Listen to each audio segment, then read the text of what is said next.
আলহামদুলিল্লাহ, আলহামদুলিল্লাহ। আল্লাহ পাকের শুকরিয়া আদায় করছি।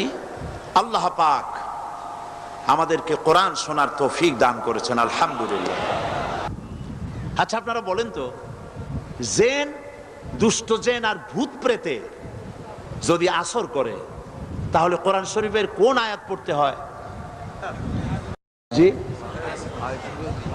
ওলামারা বলেন না, আয়াতুল কুরসি।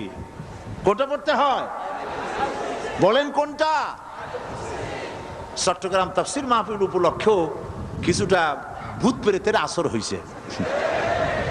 এই ভূত প্রেতের আসর থেকে রক্ষা করার জন্য সকলে আমার সাথে পড়েন যথারীতি। আউযু বিল্লাহি মিনাশ শাইতানির রাজীম। বিসমিল্লাহির রাহমানির রহিম। আল্লাহু লা ইলাহা ইল্লা হুয়াল হাইয়ুল কাইয়্যুম। লা তা'খুযুহু সিনাতুন ওয়ালা নাওম। লাহু মা ফিস সামাওয়াতি ওয়া মা ফিল আরদ। من ذا الذي يشفع عنده إلا بإذنه يعلم ما بين أيديهم وما خلفهم ولا يحيطون بشيء من علمه إلا بما شاء وسع كرسيه السماوات والأرض ولا يؤوده حفظهما وهو العلي العظيم। সাদাকাল্লাহুল আযীম। সবাই বলেন সাদাকাল্লাহুল আযীম। আয়াতুল কুরসি, আগে এটার অর্থ করে নেই। আল্লাহু লা ইলাহা ইল্লা হুয়াল হাইয়ুল কাইয়্যুম। আল্লাহ হচ্ছেন তিনি যিনি ছাড়া কোনো ইলাহ নাই, যিনি সার্বভৌমত্বের একমাত্র মালিক। লা তাখুযুহু সিনাতুন ওয়ালা নাওম, যাকে ঘুম এবং তন্দ্রা স্পর্শ করে না।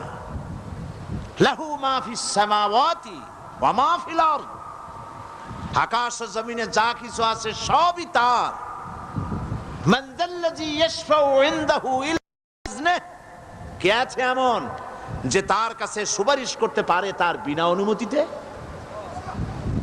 মা বাইনা আইদিহিম ইয়ালামু মা বাইনা আইদিহিম ওয়া মা খালফাহুম, তিনি সবার অগ্র পশ্চাৎ এর সব কিছুর খবর রাখেন।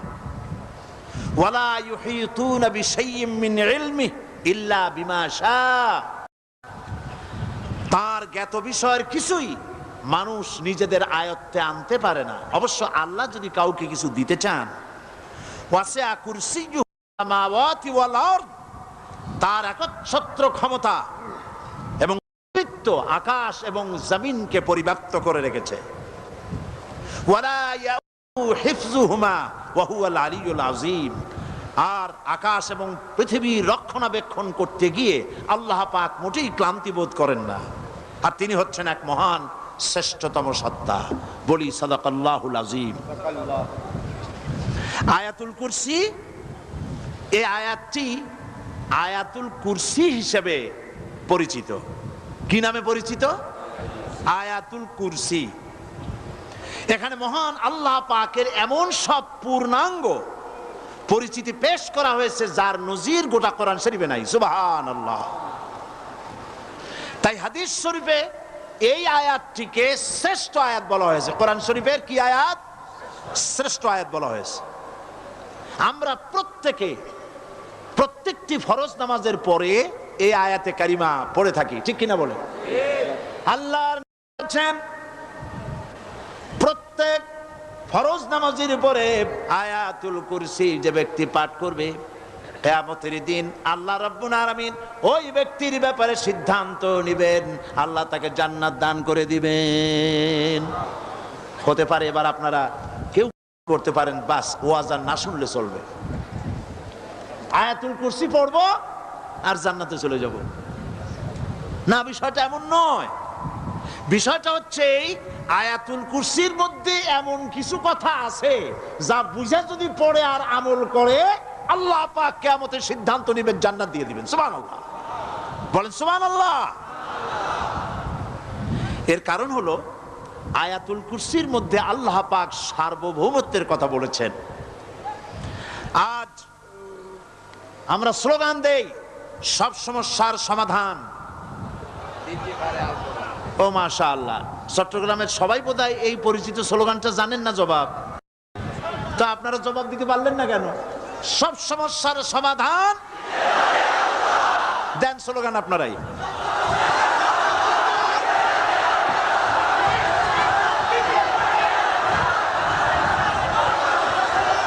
এটা শুধু স্লোগান নয়, সব সমস্যার সমাধান দিতে পারে আল কোরআন। এটা শুধু স্লোগান নয়, এটাই বাস্তবতা, এটাই বাস্তব সত্য।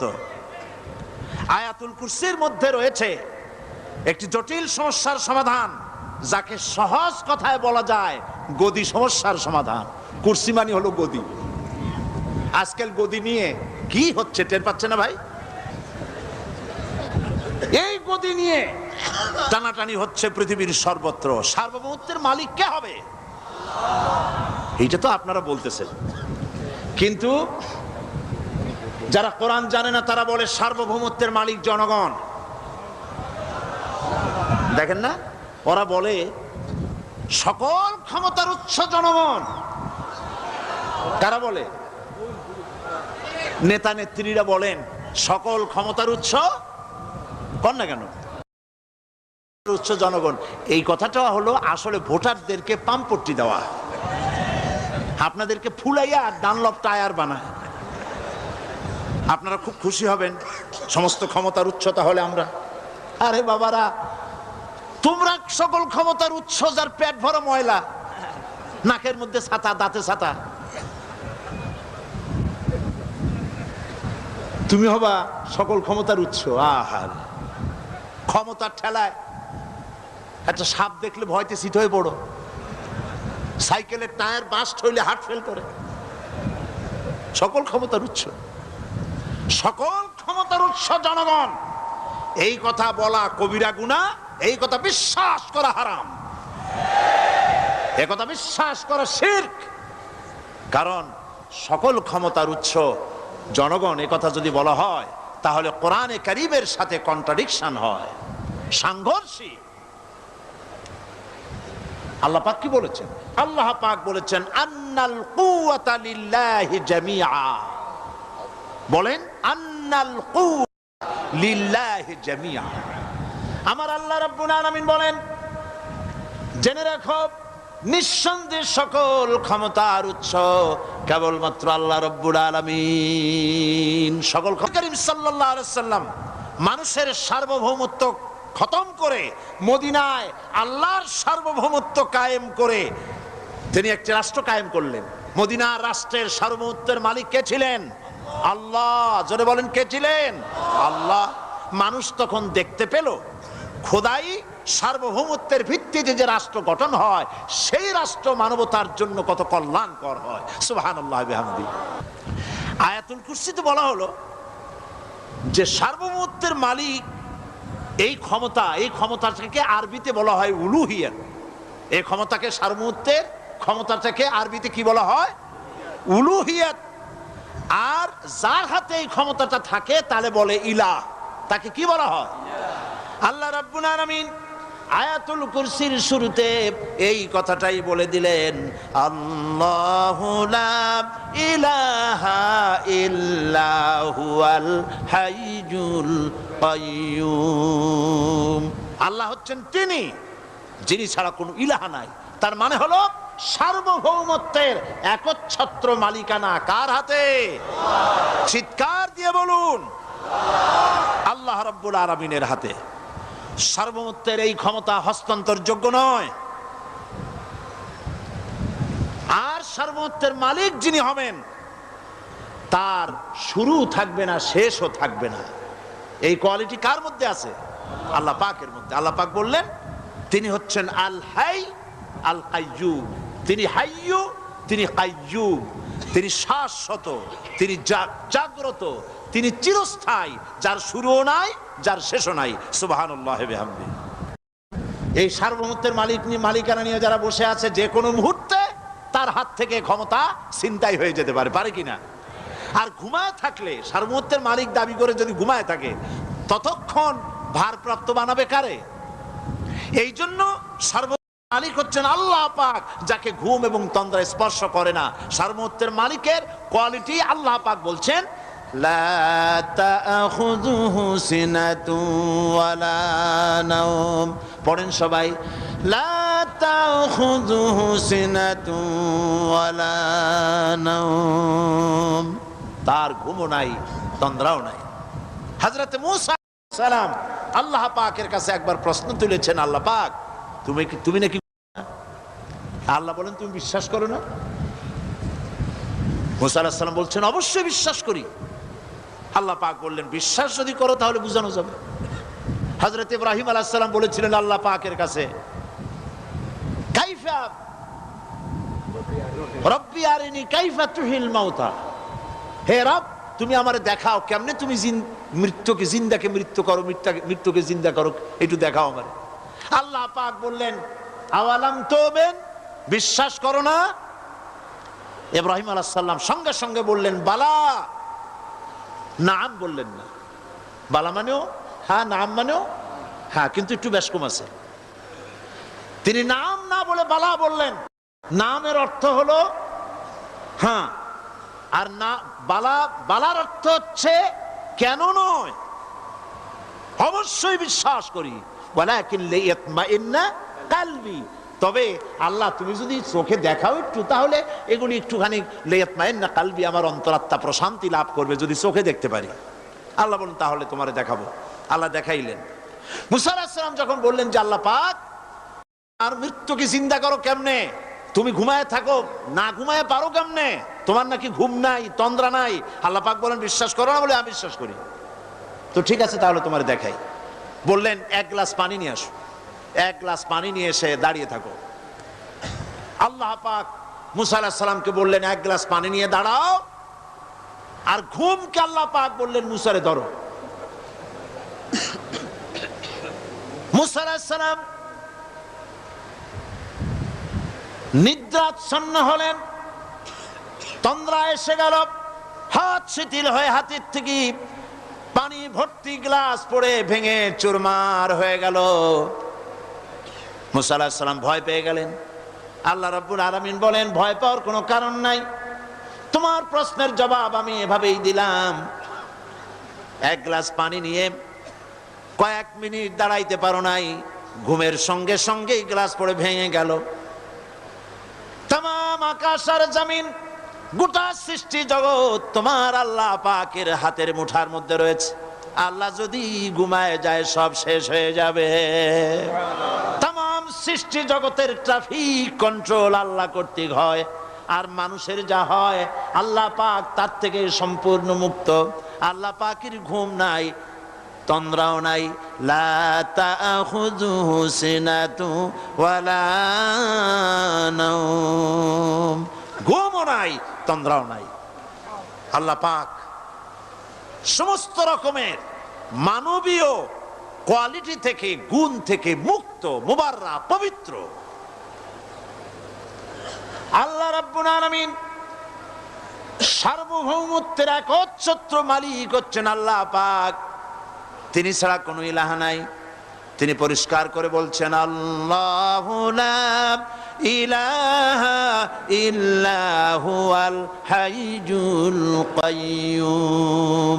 সবাই পড়েন আল্লাহু লা ইলাহা ইল্লা হুয়াল হাইয়ুল কাইয়ুম। আল্লাহ হচ্ছেন সার্বভৌমত্বের মালিক, তিনি ছাড়া কোনো ইলাহ নাই। এমন একটি আয়াত তাফসীরের জন্য আল্লাহ এনে দিয়েছেন, যেই আয়াতটি বুঝলে পরে দুনিয়া শান্তি, আখিরাতেও শান্তি, গতি সমস্যার সমাধান হবে। সব সমস্যার সমাধান হবে। আয়াতুল কুরসি এমন আয়াত যা তেলাওয়াত করলে, বুঝলে, আমল করলে কিয়ামতের দিন আল্লাহ পাক তার সম্পর্কে সিদ্ধান্ত নেবেন, জান্নাত দিয়ে দিবেন। সুবহানাল্লাহ ওয়া বিহামদিহি। আউযু বিল্লাহি মিনাশ শাইতানির রাজীম।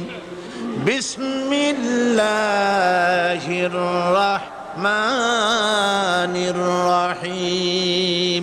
প্রত্যেক অক্ষরে অক্ষরে 10-10 করে নেকি এখন আমাদের নামায় আমলে লেখা হচ্ছে। সুবহানাল্লাহ। গলা ছেড়ে দিয়ে সবাই পড়েন আমার সাথে, আল্লাহু লা ইলাহা ইল্লা হুয়াল হাইয়ুল কাইয়্যুম লা তাখুযুহু সিনাতুন ওয়ালা নাওম লাহু মা ফিস সামাওয়াতি ওয়া মা ফিল আরদ মান যাল্লাযী ইয়াশফা'ু 'ইনদাহু ইল্লা বিইذনিহি ইয়া'লামু মা বাইনা আইদিহিম ওয়া মা খালফাহুম ولا يحيطون بشيء من علمه إلا بما شاء وسع كرسيه السماوات والأرض ولا يؤوده حفظهما وهو العلي العظيم صدق الله العظيم। আয়াতুল কুরসি হচ্ছে কোরআন শরীফের সর্বশ্রেষ্ঠ আয়াত। সুবহানাল্লাহ। রাসূল বলেছেন আয়াতুল কুরসি হচ্ছে কোরআনে কারীমের সর্বশ্রেষ্ঠ আয়াত। এবং আল্লাহ পাকের তাওহীদের ব্যাপারে, সার্বভৌমত্বের ব্যাপারে এত বিস্তারিত অল্পের মধ্যে আর অন্য কোন আয়াতের মধ্যে ভাবে আসে নাই। এই জন্য আয়াতুল কুরসির এত মর্যাদা। কালকে আরো একটা হাদিস শোনাইছিলাম, বোধহয় নিশ্চয়ই আপনাদের মনে আছে, প্রত্যেক ফরজ নামাজের পরে আয়াতুল কুরসি যে একবার পড়বে, তেলাওয়াত করবে, কিয়ামতের দিন আল্লাহ পাক তার সম্পর্কে সিদ্ধান্ত নেবেন, তাকে জান্নাত দিয়ে দিবেন। সুবহানাল্লাহ কইতে ইচ্ছে করলো না? আলহামদুলিল্লাহ বলবেন না? তার অর্থ হলো এই আয়াতুল কুরসি যদি মানুষ পড়ে আর বোঝে, আর ওই অনুযায়ী যদি আকীদা তৈরি হয়, জীবন তৈরি হয়, তার জীবন জান্নাতের জন্য তৈরি হয়ে যায়। গতকাল আল্লাহ পাকের সার্বভৌমত্বের কথা আমরা আলোচনা করেছিলাম। আলোচনা করব আল্লাহ পাকের পরিচয়। আল্লাহ পাক তিনি কে? আমরা বলি আল্লাহ। আমরা কি বলি? বলেন সবাই, কি বলি? আমি অনেকবার আপনাদেরকে এই কথাটা বলেছি, বোধহয় নিশ্চয়ই মনে আছে। আল্লাহ এই উচ্চারণটা আমাদের অনেকের হয় না, কেউ বলে না আল্লাহ। আল্লাহ পাকের উচ্চারণটা হচ্ছে, আল্লাহ পাকের নামকরণ হচ্ছে আল্লাহ। মুখটা একটু গোল হয়ে যাবে, বলেন আল্লাহ আল্লাহ। সুবহানাল্লাহ। পৃথিবীতে বিভিন্ন জাতি তার স্রষ্টাকে, তারা যাকে স্রষ্টা মনে করে, বিভিন্ন নামে ডাকে। কেউ বলে ভগবান, কেউ বলে ঈশ্বর, কেউ বলে পরমেশ্বর, কেউ বলে বিধাতা, কেউ বলে গড। বিভিন্ন নামে লোকেরা এভাবে ডাকে। তো ভগবান বললে তার প্রতিশব্দে স্ত্রীলিঙ্গে কি আসে? বলেন ভগবতী। ঈশ্বর বললে স্ত্রীলিঙ্গে কি আসে? ঈশ্বরী। বিধাতা বললে তার স্ত্রীলিঙ্গে কি আসে? বিধাত্রী। গড, এটার স্ত্রীলিঙ্গে আসলে কি হবে? তো প্রত্যেকটি, তারা যে ভাষায় আল্লাহকে ডাকে, প্রত্যেকটি ভাষায় স্ত্রীলিঙ্গে একটি প্রতিশব্দ আসে। আল্লাহ এর স্ত্রীলিঙ্গে, এর প্রতিশব্দে আরেকটি শব্দ কি গোটা বিশ্ব খুঁজে পাওয়া যাবে? জোরে বলেন, যাবে? যাবে না। এবং অন্যান্য নামগুলি সন্ধি বিচ্ছেদ করলে অর্থই হবে না।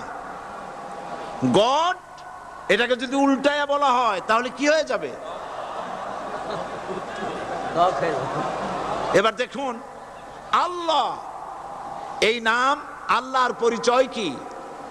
যদি বলা হয় যে আল্লাহর পরিচয় কি, শুধু আল্লাহ দিয়ে আল্লাহকে চেনা যাবে, আল্লাহকে চেনা যাবে। আল্লাহ রাব্বুল আলামিন বলছেন, আল্লাহু লা ইলাহা ইল্লা হুয়াল হাইয়ুল কাইয়্যুম। আল্লাহ হচ্ছেন তিনি যিনি ছাড়া কোনো ইলাহ নাই, মাবুদ নাই, উপাস্য নাই। সুবহানাল্লাহ। এখন আল্লাহর যদি প্রথম একটা অক্ষর আলিফ ছেড়ে দেওয়া হয় তাহলে থাকবে কি? লিল্লাহ। এই লিল্লাহ দিয়েও কেউ যদি আল্লাহর পরিচয় পেতে চায় তাহলে পেয়ে যাবে। আল্লাহ রাব্বুল আলামিন কোরআনে কারীমের ভিতরে শুধু লিল্লাহ দিয়েও আল্লাহকে চেনার ব্যবস্থা করেছেন। লিল্লাহি মা ফিস সামাওয়াতি ওয়া মা ফিল আরদ। আকাশ এবং জমিনের সার্বভৌমত্বের একচ্ছত্র মালিকানা কার? আল্লাহ পাকের। এখন লিল্লাহ থেকে একটা লাম ছেড়ে দেন, কি থাকবে? লাহু। এই লাহু দিয়েও আল্লাহর পরিচয় পাওয়া যাবে, যাবে না? কোরআন বলছে, লাহু মাকালিদুস সামাওয়াতি ওয়াল আরদি ইউবসিতুর রিজকা লিমান ইয়াশা। আকাশ এবং জমিনের রিজকের চাবিকাঠি আল্লাহ পাকের কাছে, যারে খুশি তিনি পর্যাপ্ত রিজেক তিনি দান করেন। সুবহানাল্লাহ। এবার লাহুর লাম ছেড়ে দেন, থাকবে কি? একটা অক্ষর। এই একটি অক্ষর দিয়ে আল্লাহ পাকের চেনা যাবে। ইন্নাহু হুয়াল গফুরুর রহিম। তিনি হচ্ছেন মহা ক্ষমাশীল, দয়াবান। আল্লাহর পরিচয় আল্লাহকে দিয়েই জানা যায়। আল্লাহর পরিচয় হচ্ছে তিনি এই আকাশ সৃষ্টি করেছেন, এই জমিন সৃষ্টি করেছেন, মানব গোষ্ঠীকে সৃষ্টি করেছেন। আকাশের স্রষ্টাকে, জমিনের স্রষ্টাকে, মানুষের স্রষ্টাকে আল্লাহ পাক। দেখুন, আল্লাহ পাক আকাশের স্রষ্টা, জমিনের স্রষ্টা, মানুষের স্রষ্টা, এই কথাকে ভুলিয়ে দেওয়ার জন্যে, এই কথাটিকে ভুলিয়ে দেওয়ার জন্য আল্লাহকে অস্বীকার করছে এক শ্রেণীর লোকেরা। তারা বলছে দেয়ার ইজ নো গড, স্রষ্টা বলতে কেউ নাই, আনসিন ইজ নাথিং। আল্লাহ পাক কোরআনকে বোঝার জন্য, আল্লাহকে চেনার জন্য ব্যবস্থা করেছেন। ওরা বলছে কি আনসিন ইজ নাথিং, যা দেখা যায় না সেটা কিছুই না, সেটা বিশ্বাস করি না। তো আল্লাহর যখন রং নাই, গন্ধ নাই, তাকে বিশ্বাস করি কেমনে? বলেন নাউজুবিল্লাহি মিন যালিক। আরে ভাই, তোমরা তো এমন বহু জিনিস আছে যা না দেখে বিশ্বাস করো। আপনারা কি বাতাস দেখেছেন? বিশ্বাস করেন কিনা? বিশ্বাস করেন কিনা? আপনারা কি ইথার দেখেছেন? বিশ্বাস করেন কিনা? ফুলের গন্ধ দেখেছেন কিন্তু বিশ্বাস করেন কিনা? মাধ্যাকর্ষণ শক্তি, ল অফ গ্রাভিটেশন আপনারা চোখে দেখেছেন? বিশ্বাস করেন কিনা? অনেক জিনিস এমন আছে যা আমরা চোখে দেখি না কিন্তু বিশ্বাস করি। হযরত ইমাম আবু হানিফা রাহমাতুল্লাহ আলাইহির সাথে এক নাস্তিকের বহস হবে। স্থান এবং তারিখ নির্ধারণ করা হলো। ইমাম সাহেব দেরি করে আসলেন। নাস্তিক বলছে, আমি আপনার সঙ্গে কোনো বিতর্কে যেতে চাই না, কারণ আপনি ওয়াদা রক্ষা করতে পারেন নাই, নির্ধারিত সময়ের অন্তত 3 ঘন্টা পরে এসেছেন। তিনি বললেন, আমি কেন দেরি করলাম সেটা তো তুমি জিজ্ঞেস করবে। আচ্ছা বলেন কেন দেরি করেছেন? তিনি বললেন, দেখো এই জায়গায় আসার পথে একটা নদী বেঁধেছিল, তা কি করে, আমার কাছে পারাপারের কোনো বন্দোবস্ত ছিল না। এক পর্যায়ে হতাশ হয়ে গেলাম, আমার বোধহয় যাওয়াই হবে না। শেষ পর্যন্ত আমি দেখতে পেলাম হঠাৎ করে আমার পাশে একটা ফলের বীজ পড়লো, তা দিয়ে একটা গাছ অঙ্কুরিত হলো।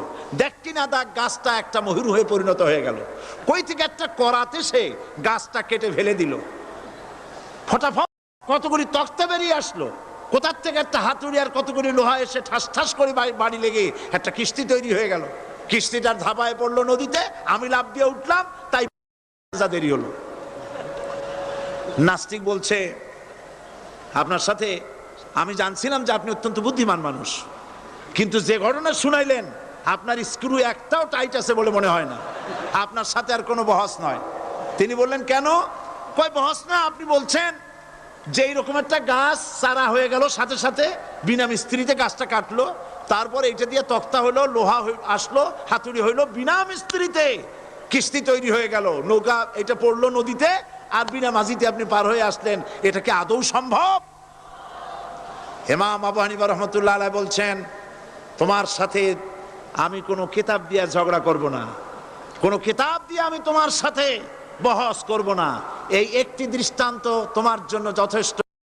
একটা মিস্ত্রি ছাড়া যদি একটা কিস্তি তৈরি না হতে পারে, একটা গাছ কেটে তক্তা যদি না হতে পারে, এই বিশাল আকাশ, এই বিশাল জমিন, আর তোমার মতো এরকম একটা সুন্দর মানুষ বিনা মিস্ত্রিতে বিনা স্রষ্টায় তৈরি হলো কেমনে?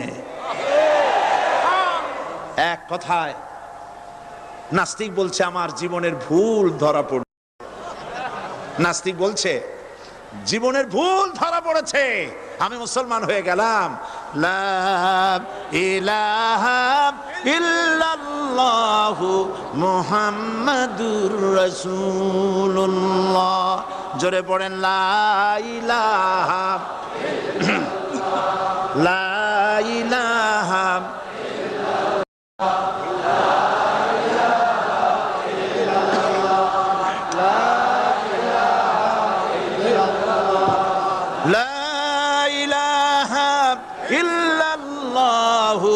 মুহাম্মাদুর রাসূলুল্লাহ।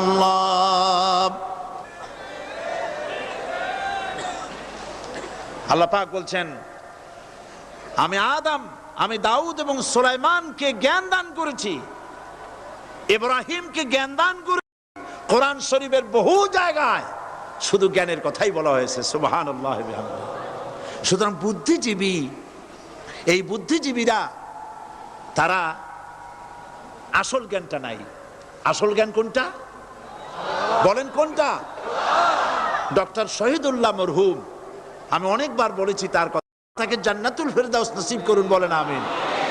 ডক্টর শহীদুল্লাহ মরহুম বলতেন তার লোকদেরকে যে তোমরা বিদেশ থেকে অনেক ডিগ্রি নামের আগে আনতে পারো, তোমরা পণ্ডিত, একথা আমি স্বীকার করি, কিন্তু কোরআন শরীফের জ্ঞান যদি না থাকে তাহলে পণ্ডিতের আগে আর একটা শব্দ বসবে, মূর্খ পণ্ডিত। কোরআনের জ্ঞান পাণ্ডিত্যকে পরিপূর্ণ করে দেয়, কারণ ওয়ামা উতীতুম মিনাল ইলমি ইল্লা কালিলা। সুবহানাল্লাহ। আল্লাহ পাক বলছেন তোমাদেরকে সামান্যতম জ্ঞান দান করেছি। কতটুকুন জ্ঞান? কতটুকুন? সামান্যতম জ্ঞান দান করেছি।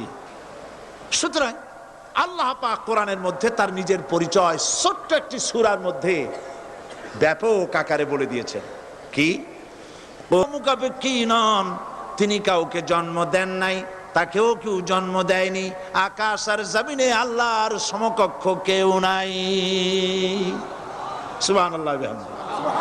তাকে কেউ জন্ম দেয়নি, তিনিও কাউকে জন্ম দেননি। তিনি এক, তিনি ছিলেন, তিনি আছেন, তিনি থাকবেন। তার শুরুও নাই, তার শেষও নাই। সুবহানাল্লাহ।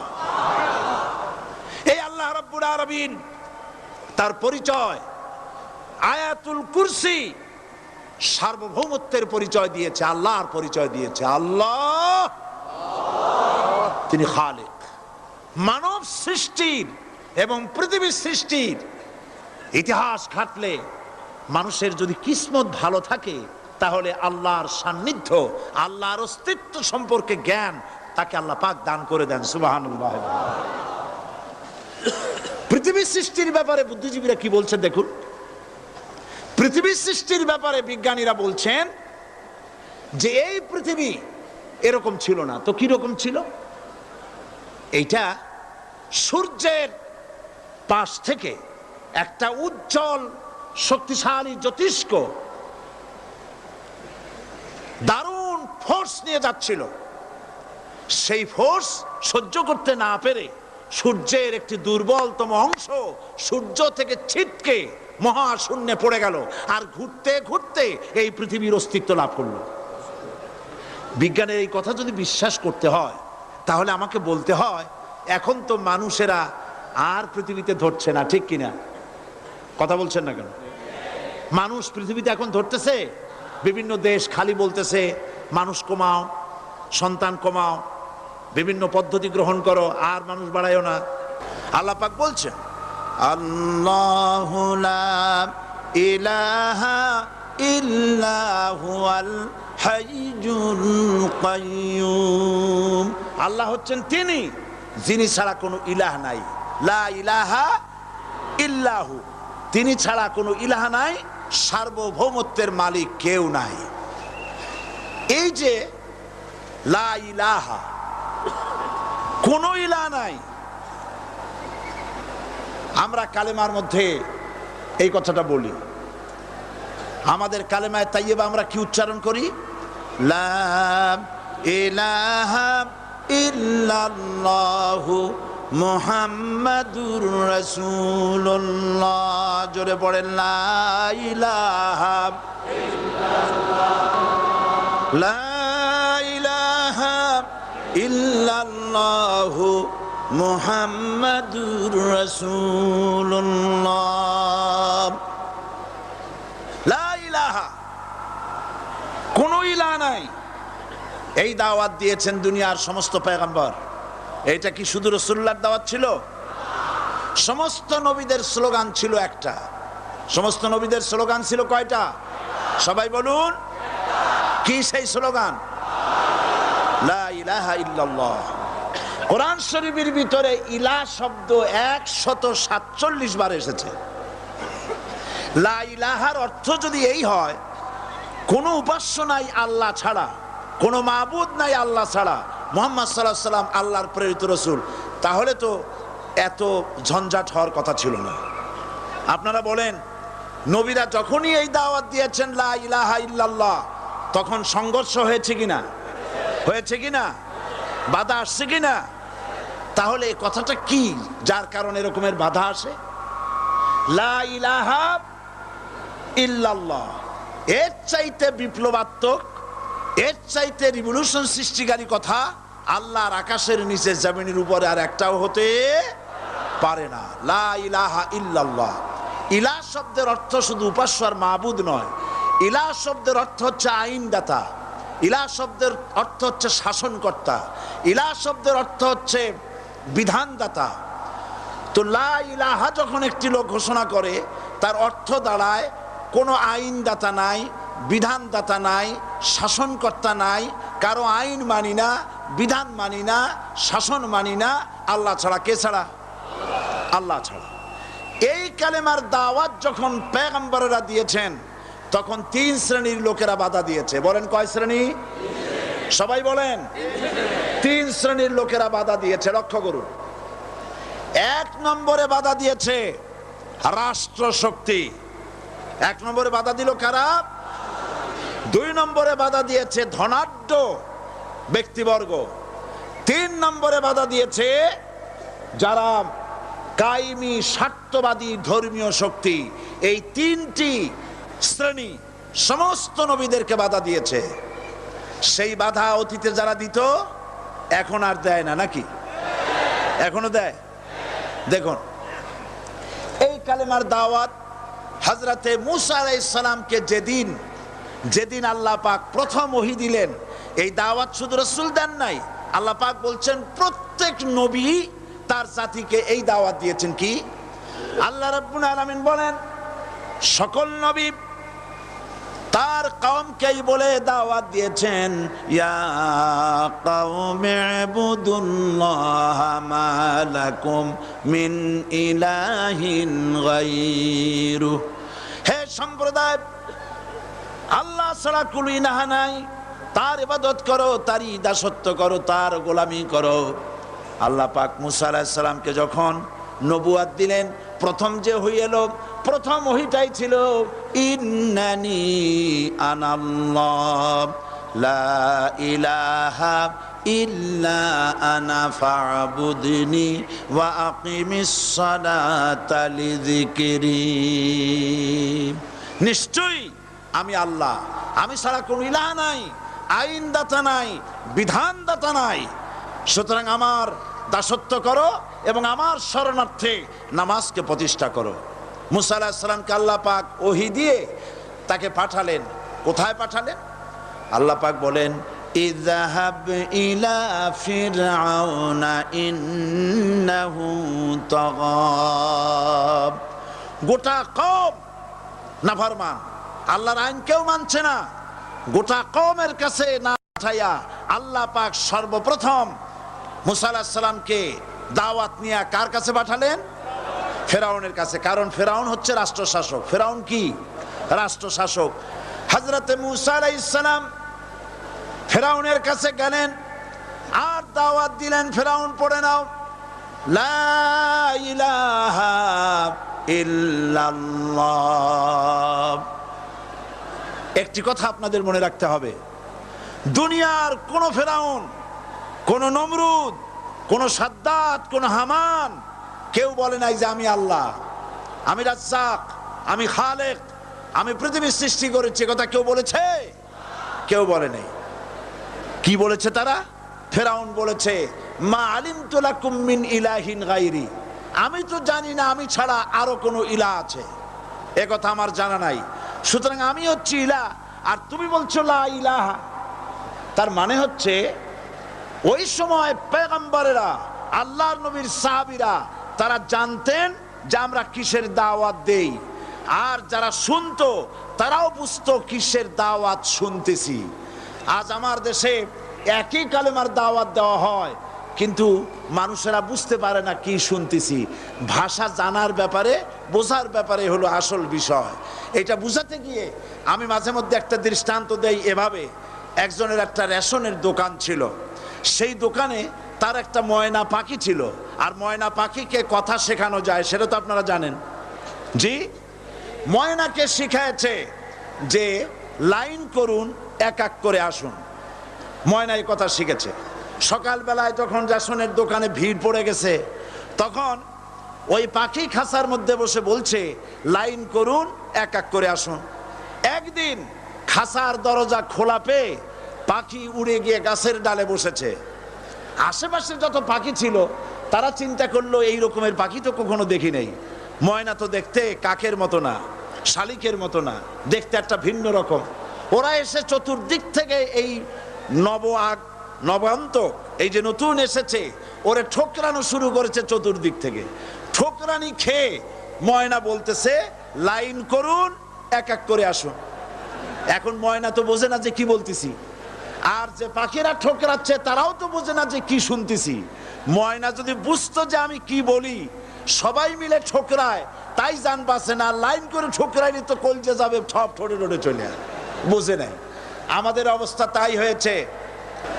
সুতরাং এই কালেমার দাওয়াত যখন হযরতে মুসা আলাইহিস সালাম দিলেন, ফেরাউন বলল আমি তো জানি না যে আমি ছাড়া আরো কোন ইলাহ আছে, আইনদাতা তো আমি, তুমি নতুন কোথা থেকে আইনদাতা নিয়ে আসছো? ফেরাউন বলছে দেখো, আমারে বাদ দিয়া যদি অন্য কাউকে ইলাহ বলে তুমি মানো, আর সেই শিক্ষা যদি যে জাতিকে দাও, তাহলে আমি তোমাকে ধরে লাআজআলান্নাকা মিনাল মাসজুনিন, আমি তোমাকে কারারুদ্ধ করব, আমি তোমাকে জেলখানায় ঢুকিয়ে দেব। রাষ্ট্রশক্তি প্রথম বাধা দিল কারা? বলেন সবাই। সেই বাধা কি ওখানে শেষ হয়েছে না এখনো আছে? আছে কিনা জোরে বলেন। আমি তোমাকে জেলখানায় ঢুকাবো। হযরতে মুসা আলাইহিস সালাম বলেন ফেরাউন রে, জেলের ভয় আমি করি না, আমাকে জেলের ভয় দেখায়া লাভ নাই। আমি আল্লাহ পাকের পয়গম্বর হযরতে মুসা আলাইহিস সালাম। ফেরাউনের দলবল আছে, লোক লস্কর আছে, তার অস্ত্রের অভাব নাই। আল্লাহ রাব্বুল আলামিন মুসা আলাইহিস সালামের কাছে একটা অস্ত্র দিয়া দিলেন। দিছিলেন কিনা? আল্লাহ পাক হযরত মুসা কি বলেছেন, ওয়া মা তিলকা বিয়ামিনিকা ইয়া মুসা। মুসা রে, তোমার হাতে ওটা কি? মুসা আলাইহিস সালাম বললেন, এটা লাঠি। আল্লাহ পাক বললেন, ফেলে দাও লাঠি। লাঠি ফালায় দিলেন, কি হয়ে গেল? হিয়া হাইয়াতুন তাসআ, লাঠি হয়ে গেল। এখন লাঠি পড়ে সাপ হয়ে গেল। সাপ দেখে নবী হোক, ওলি হোক, সাহাবী হোক আর আলেম হোক, সাপ দেখলে ভয় করে না মানুষের? মুসা আলাইহিস সালাম ভয় পেয়েছে। আল্লাহ রাব্বুল আলামিন হযরত মুসাকে শোনায় দিলেন, খুযহা ওয়া লা তাখাফ সানুঈদুহা সিরাতাহাল উলা।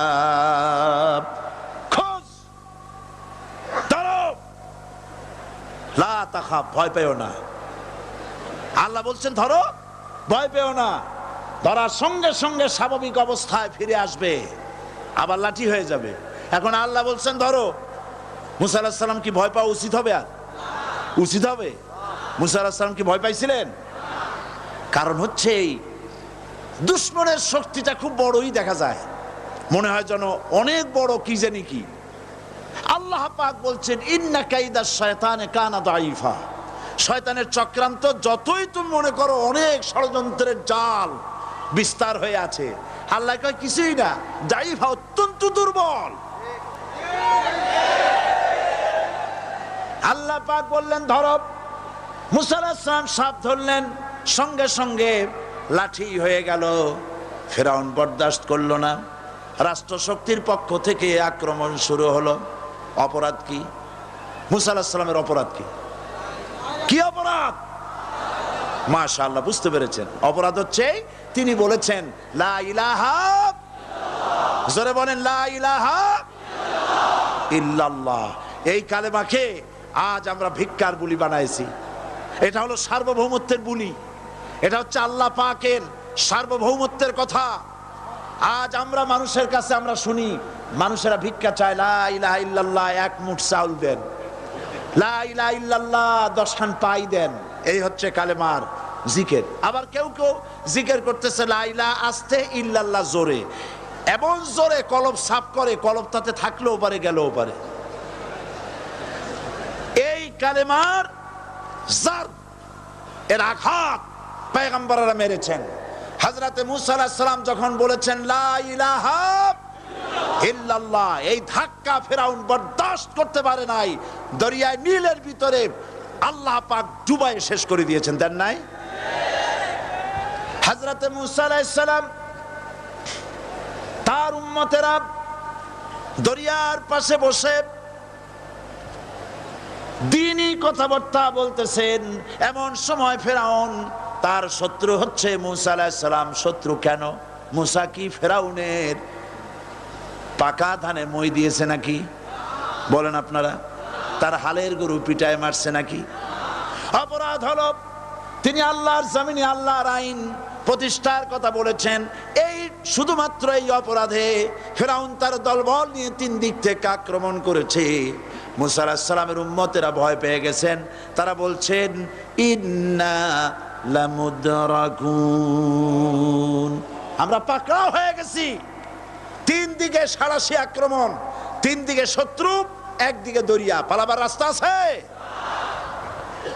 হযরত মুসা আলাইহিস সালাম ভয় পেয়ে গেলেন, সারেন্ডার করলেন না। হযরত মুসা আলাইহিস সালাম বললেন কাল্লা, কখনো নয়, ভয় পাওয়ার কোনো কারণ নাই। রব্বি সায়াহদিন, অবশ্যই আমার রব আমার জন্য রাস্তা করে দিবেন। ভয় পাইও না, আমার রব রাস্তা করে দিবেন। আল্লাহ রাব্বুল আলামিন হযরত মুসা আলাইহিস সালামকে অর্ডার করলেন, হাতের লাঠি দিয়া দরিয়ার উপরে আঘাত করো। হযরতে মূসা আলাইহিস সালাম দরিয়ার উপর আঘাত করলেন। রাস্তা ছিল দরকার একটার, এক বাড়িতে আল্লাহর হুকুমে লাঠি দিয়ে একটি আঘাত করার সঙ্গে সঙ্গে হযরত মূসার তার সঙ্গী সাথী দরিয়া পার হওয়ার জন্য দরিয়ার মধ্য দিয়ে আল্লাহ 12টা রাস্তা পয়দা করে দিলেন। সে আল্লাহ আছে না নাই? এত আসতে বলেন কেন? ভয় পাওয়ার কারণ আছে? রাষ্ট্র শক্তি বাধা দিয়েছে সমস্ত নবীদেরকে। কেন? নবীদের চরিত্র খারাপ? জোরে বলেন, নবীদের চরিত্র খারাপ? নবীদের চাইতে মাসুম বেগুনাহ উন্নত চরিত্রের মানুষ আল্লাহর আকাশের নিচে জমিনের উপরে আর হয় নাই। তোমরা যে সামনে তাদের পিছনে দৌড়াও, অমুকের সৈনিক, নেতা নেতা করে মরো, এইসব নেতা যাদের পিছনে দৌড়াও, এই নেতাগুলি, আমি জিজ্ঞেস করি আপনাদেরকে, এই নেতাগুলি জীবনে একবারও জেনা করে নাই। এ ব্যাপারে অনুসারীরা আপনারা কি নিশ্চিত? মিথ্যা কথা জীবনেও কয় নাই, প্রতারণা করে নাই, ঠাট্টা করে নাই, বিদ্রুপ করে নাই, মদ খায় নাই, মানুষ হত্যা করে নাই। কিসের নেতা? নেতা হচ্ছেন সেই ব্যক্তি যিনি বলেছেন, ও আমার স্ত্রীরা, ও আমার সাহাবীরা, রাতের আধারে আমার মধ্যে যা আচরণ দেখতে পাও, দিনের আলোতে আমার মধ্যে যা দেখতে পাও, সবগুলি খুলে খুলে মানুষের কাছে বলে দাও। তার নাম বিশ্বনবী মুহাম্মদ রাসূলুল্লাহ সাল্লাল্লাহু আলাইহি ওয়াসাল্লাম।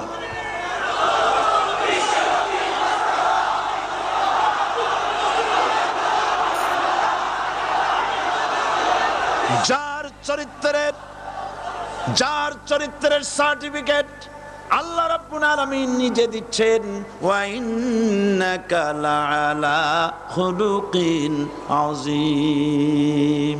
নবী হে, উন্নত চরিত্রের উপরে আপনি প্রতিষ্ঠিত। সুবহানাল্লাহ। কে সার্টিফিকেট দিচ্ছেন? আযীম, আযীম। আরবিতে চওড়াকে বলা হয় আরিদ, গভীরতাকে বলা হয় আমিক।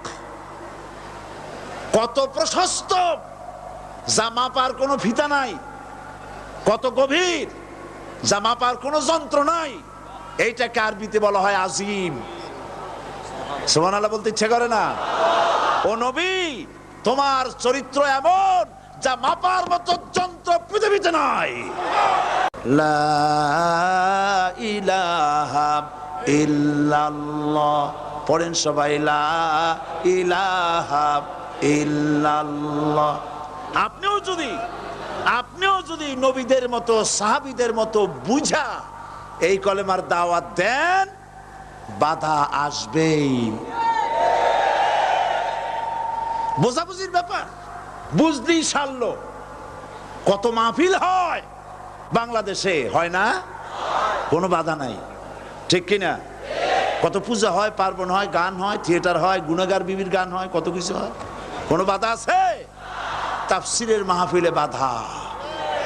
কারণ ওরা বুঝতে পেরেছে এ তাফসীরের মাহফিলে গাজীর গীত হয় না, এ তাফসীরের মাহফিলে আল্লাহর সার্বভৌমত্ব কায়েমের আন্দোলন চলে।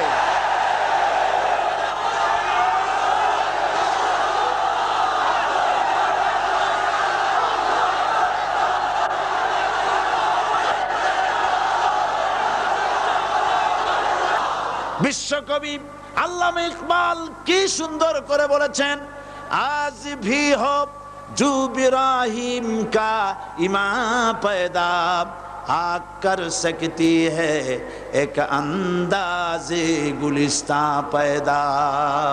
ইব্রাহিমের ঈমান যদি আজও কোথাও হয় বিদ্যমান, করতে পারেন অগ্নিকুণ্ডে খুবসুরত এক গুলিস্তান। এখনো যদি ইব্রাহিমের সন্তানদেরকে আগুনের মধ্যে ফেলে দেওয়া হয়, আর ইব্রাহিম ঈমান যদি থাকে, আগুনকে ফুলের বাগান বানাবার ক্ষমতা আল্লাহর আছে। চিরকাল আল্লাহ পাক এই কালেমাকে দিয়েছেন আল্লাহর সার্বভৌমত্বকে প্রতিষ্ঠা করার জন্য। আয়াতুল কুরসি শুধু পড়ে বুকে ভু দেওয়ার জন্য নয়। পড়েন আমার সাথে, আল্লাহু লা ইলাহা ইল্লা হুয়াল হাইয়ুল কাইয়্যুম। দুনিয়ার সমস্ত পয়গম্বর অত্যাচারিত হলেন, শুধু তাই নয়, বিশ্ব নবী আখেরি জামানার পয়গম্বর নবী মুহাম্মদ রাসূলুল্লাহ সাল্লাল্লাহু আলাইহি ওয়াসাল্লাম জাতির কাছে আসলেন। তিনি এসে বললেন, ইয়া আইয়ুহান নাস কুলু লা ইলাহা ইল্লাল্লাহ। প্রথম দাওয়াত শুনছেন কথা? রাসূলুল্লাহ বলছেন, ও জাতি, আমার রাসূল তো মক্কার রাসূল না শুধু, মদিনার রাসূল না শুধু, আরবি ভাষা ভাষীদের রাসূল না শুধু, আমার নবী কি নবী? চিল্লায় বলেন। তাই তিনি বলেছেন, ও বিশ্বের মানবতা, বিশ্বের মানব গোষ্ঠী, যদি মুক্তি পেতে চাও, নাজাত পেতে চাও, উচ্চারণ করো, বিশ্বাস করো, আমল করো, বলো লা ইলাহা ইল্লাল্লাহ। জোরে পড়েন, লা ইলাহা ইল্লাল্লাহ, লা ইলাহা ইল্লাল্লাহু মুহাম্মাদুর রাসূলুল্লাহ। কোরআনে কারীমের ভিতরে আয়াতুল কুরসির মধ্যে বলে দিয়েছেন, আল্লাহু লা ইলাহা ইল্লা হুয়াল হাইয়ুল কাইয়্যুম। প্রাণ খুলে সবাই পড়েন, বসা মানুষ, দাঁড়ানো মানুষ, আল্লাহু লা ইলাহা ইল্লা হুয়াল হাইয়ুল কাইয়্যুম। আল্লাহ রাব্বুল আলামিন, তিনি ছাড়া কোনো ইলাহ নাই, তিনি সার্বভৌমত্বের মালিক, কেউ নাই আল্লাহ ছাড়া। এই কথা মানুষকে ঘোষণা করতে হবে। সুবহানাল্লাহ ওয়ালহামদুলিল্লাহ লা ইলাহা ইল্লাল্লাহ। সুবহানাল্লাহ ওয়ালহামদুলিল্লাহ লা ইলাহা ইল্লাল্লাহ। সুবহানাল্লাহ ওয়ালহামদুলিল্লাহ লা ইলাহা ইল্লাল্লাহ, লা ইলাহা ইল্লাল্লাহু মুহাম্মাদুর রাসূলুল্লাহ। আল্লাহুম্মা আমিন। রব্বানা যালামনা আনফুসানা ওয়া ইন লাম তাগফির লানা ওয়া তারহামনা লানাকুনান্না মিনাল খাসিরিন। সবাই পড়েন আমার সাথে, রব্বানা যালামনা আনফুসানা ওয়া ইন লাম তাগফির লানা ওয়া তারহামনা লানাকুনান্না মিনাল খাসিরিন। রব্বানা যালামনা আনফুসানা ওয়া ইন লাম তাগফির লানা ওয়া তারহামনা লানাকুনান্না মিনাল খাসিরিন। আলোচনায় যদি কোনো ভুল হয়ে থাকে, আল্লাহ দয়া করে মাফ করে দাও। রব্বুল আলামিন, আমাদের দোয়া দুরুদি জিকির আজগারে, আমাদের আলোচনায় তুমি যে খুশি হয়েছো যতটুকুন, তার সবটুকুন বিশ্বনবী মুহাম্মাদুর রাসূলুল্লাহ সাল্লাল্লাহু আলাইহি ওয়াসাল্লামের রূহ মুবারকে পৌঁছায়া দাও। রব্বুল আলামিন, तमाम अंबिया किराम, उलमाए मुतकद्दिमीन, उलमाए मुताखिरीन, सल्फे सालिहीन, যারা দুনিয়া থেকে মুমিন মুমিনাত বিদায় হয়ে গেল, আল্লাহ কবরগুলিকে জান্নাতের টুকরায় পরিণত করে দাও। রব্বুল আলামিন, এই লক্ষ লক্ষ মুসলমান নরনারী ভিক্ষুকের মতো তোমার দরবারে হাত তুলেছি। আল্লাহ গো, আমাদের মধ্য থেকে আমাদের মা বাপ যাদের দুনিয়া থেকে বিদায় হয়ে গেছে, আল্লাহ আমাদের মা বাপের কবরে সওয়াব পৌঁছায়া দাও। রব্বুল আলামিন, আত্মীয় স্বজন যদি বিদেশে থাকে, 2 মাস 6 মাস পর চিঠি দিয়া খোঁজ খবর পাওয়া যায়, প্রত্যেক দিন টেলিফোন করে খবর পাওয়া যায়, কিন্তু আমাদের মা বাপ যাদের মারা গেল, বছরের পর বছর, যুগের পর যুগ বিদায় হয়ে গেল, কোন হালতে আছে জানি না। আল্লাহ আমাদের মা বাপের কবরগুলি জান্নাতের টুকরায় পরিণত করে দাও রব্বুল আলামিন। আমাদের আব্বা কত মহব্বত করতেন, কত কষ্ট করেছেন। আল্লাহ তাআলা আমাদেরকে লেখাপড়া শেখাবার জন্য কত কষ্ট করেছেন, মানুষ বানাবার জন্য কত কষ্ট করেছেন। আমাদের জন্য ঘর বাড়ি বানায়া জায়গা জমি কিনে রেখে সবগুলি থুয়ে খালি হাতে চলে গেছে বাবা।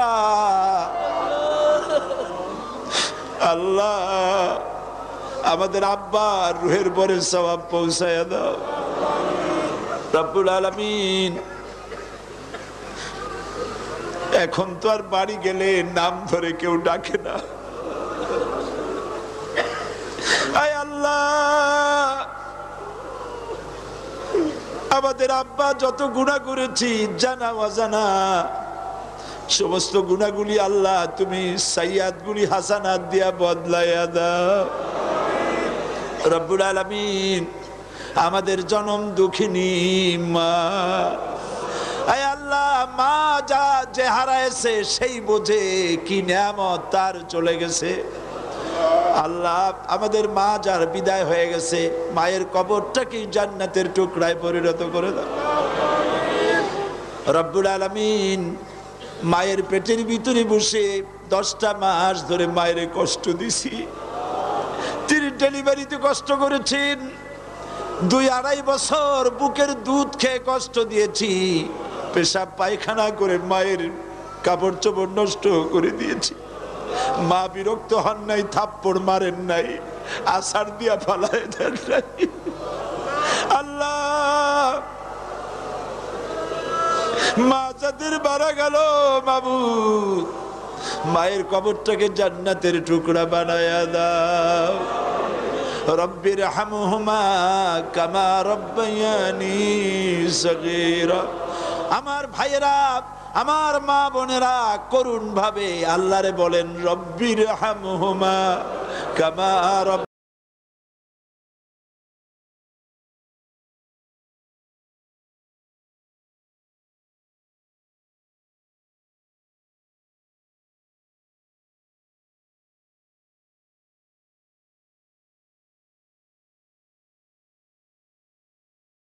আলহামদুলিল্লাহ, আলহামদুলিল্লাহ, আল্লাহ পাকের শুকরিয়া আদায় করছি। আল্লাহ পাক আমাদেরকে কোরআন শোনার তৌফিক দান করেছেন, আলহামদুলিল্লাহ। আচ্ছা আপনারা বলেন তো, জেন, দুষ্ট জেন আর ভূত প্রেতে যদি আসর করে তাহলে কোরআন শরীফের কোন আয়াত পড়তে হয়? জি ওলামারা বলেন না, আয়াতুল কুরসি। কোনটা পড়তে হয় বলেন, কোনটা? চট্টগ্রাম তাফসীর মাহফিল উপলক্ষেও কিছুটা ভূত প্রেতের আসর হয়েছে। এই ভূত প্রেতের আসর থেকে রক্ষা করার জন্যে সকলে আমার সাথে পড়েন যথারীতি। আউযু বিল্লাহি মিনাশ শাইতানির রাজিম। বিসমিল্লাহির রাহমানির রহিম। আল্লাহু লা ইলাহা ইল্লা হুয়াল হাইয়ুল কাইয়্যুম লা তা'খুযুহু সিনাতুন ওয়ালা নাওম লাহু মা ফিস সামাওয়াতি ওয়া মা ফিল আরদ মান যাল্লাযী ইয়াশফা'ু 'ইনদাহু ইল্লা বিইযনিহি ইয়া'লামু মা বাইনা আইদিহিম ওয়া মা খালফাহুম ولا يحيطون بشيء من علمه إلا بما شاء وسع كرسيه السماوات والأرض ولا يؤوده حفظهما وهو العلي العظيم صدق الله العظيم সবাই বলেন সাদাকাল্লাহুল আযীম। আয়াতুল কুরসি, আগে এটার অর্থ করে নেই। আল্লাহু লা ইলাহা ইল্লা হুয়াল হাইয়ুল কাইয়্যুম, আল্লাহ হচ্ছেন তিনি যিনি ছাড়া কোনো ইলাহ নাই, যিনি সার্বভৌমত্বের একমাত্র মালিক। লা তাখুযুহু সিনাতুন ওয়ালা নাওম, যাকে ঘুম এবং তন্দ্রা স্পর্শ করে না। লাহু মা ফিস সামাওয়াতি ওয়া মা ফিল আরদ, আকাশ ও জমিনে যা কিছু আছে সবই তার। মান যাল্লাযী ইয়াশফাউ ইনদাহু ইল্লা বিইজনিহি, কে আছে এমন যে তার কাছে সুপারিশ করতে পারে তার বিনা অনুমতিতে? মা বাইনা আইদিহিম ইয়ালামু মা বাইনা আইদিহিম ওয়া মা খালফাহুম, তিনি সবার অগ্র পশ্চাৎ এর সব কিছুর খবর রাখেন। ওয়ালা ইউহিতুনা বিশাইইম মিন ইলমিহি ইল্লা বিমা শাআ,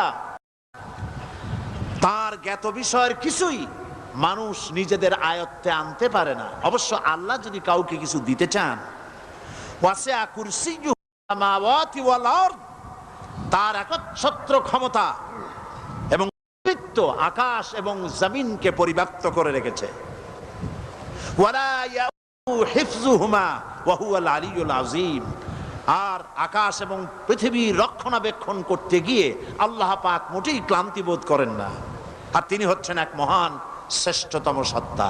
বলি সাদাকাল্লাহুল আযীম। আয়াতুল কুরসি, এই আয়াতটি আয়াতুল কুরসি হিসেবে পরিচিত। কি নামে পরিচিত? আয়াতুল কুরসি। এখানে মহান আল্লাহ পাকের এমন সব পূর্ণাঙ্গ পরিচিতি পেশ করা হয়েছে যার নজির গোটা কোরআন শরীফে নাই। সুবহানাল্লাহ। তাই হাদিস শরীফে এই আয়াতটিকে শ্রেষ্ঠ আয়াত বলা হয়েছে। কোরআন শরীফের কি আয়াত? শ্রেষ্ঠ আয়াত বলা হয়েছে।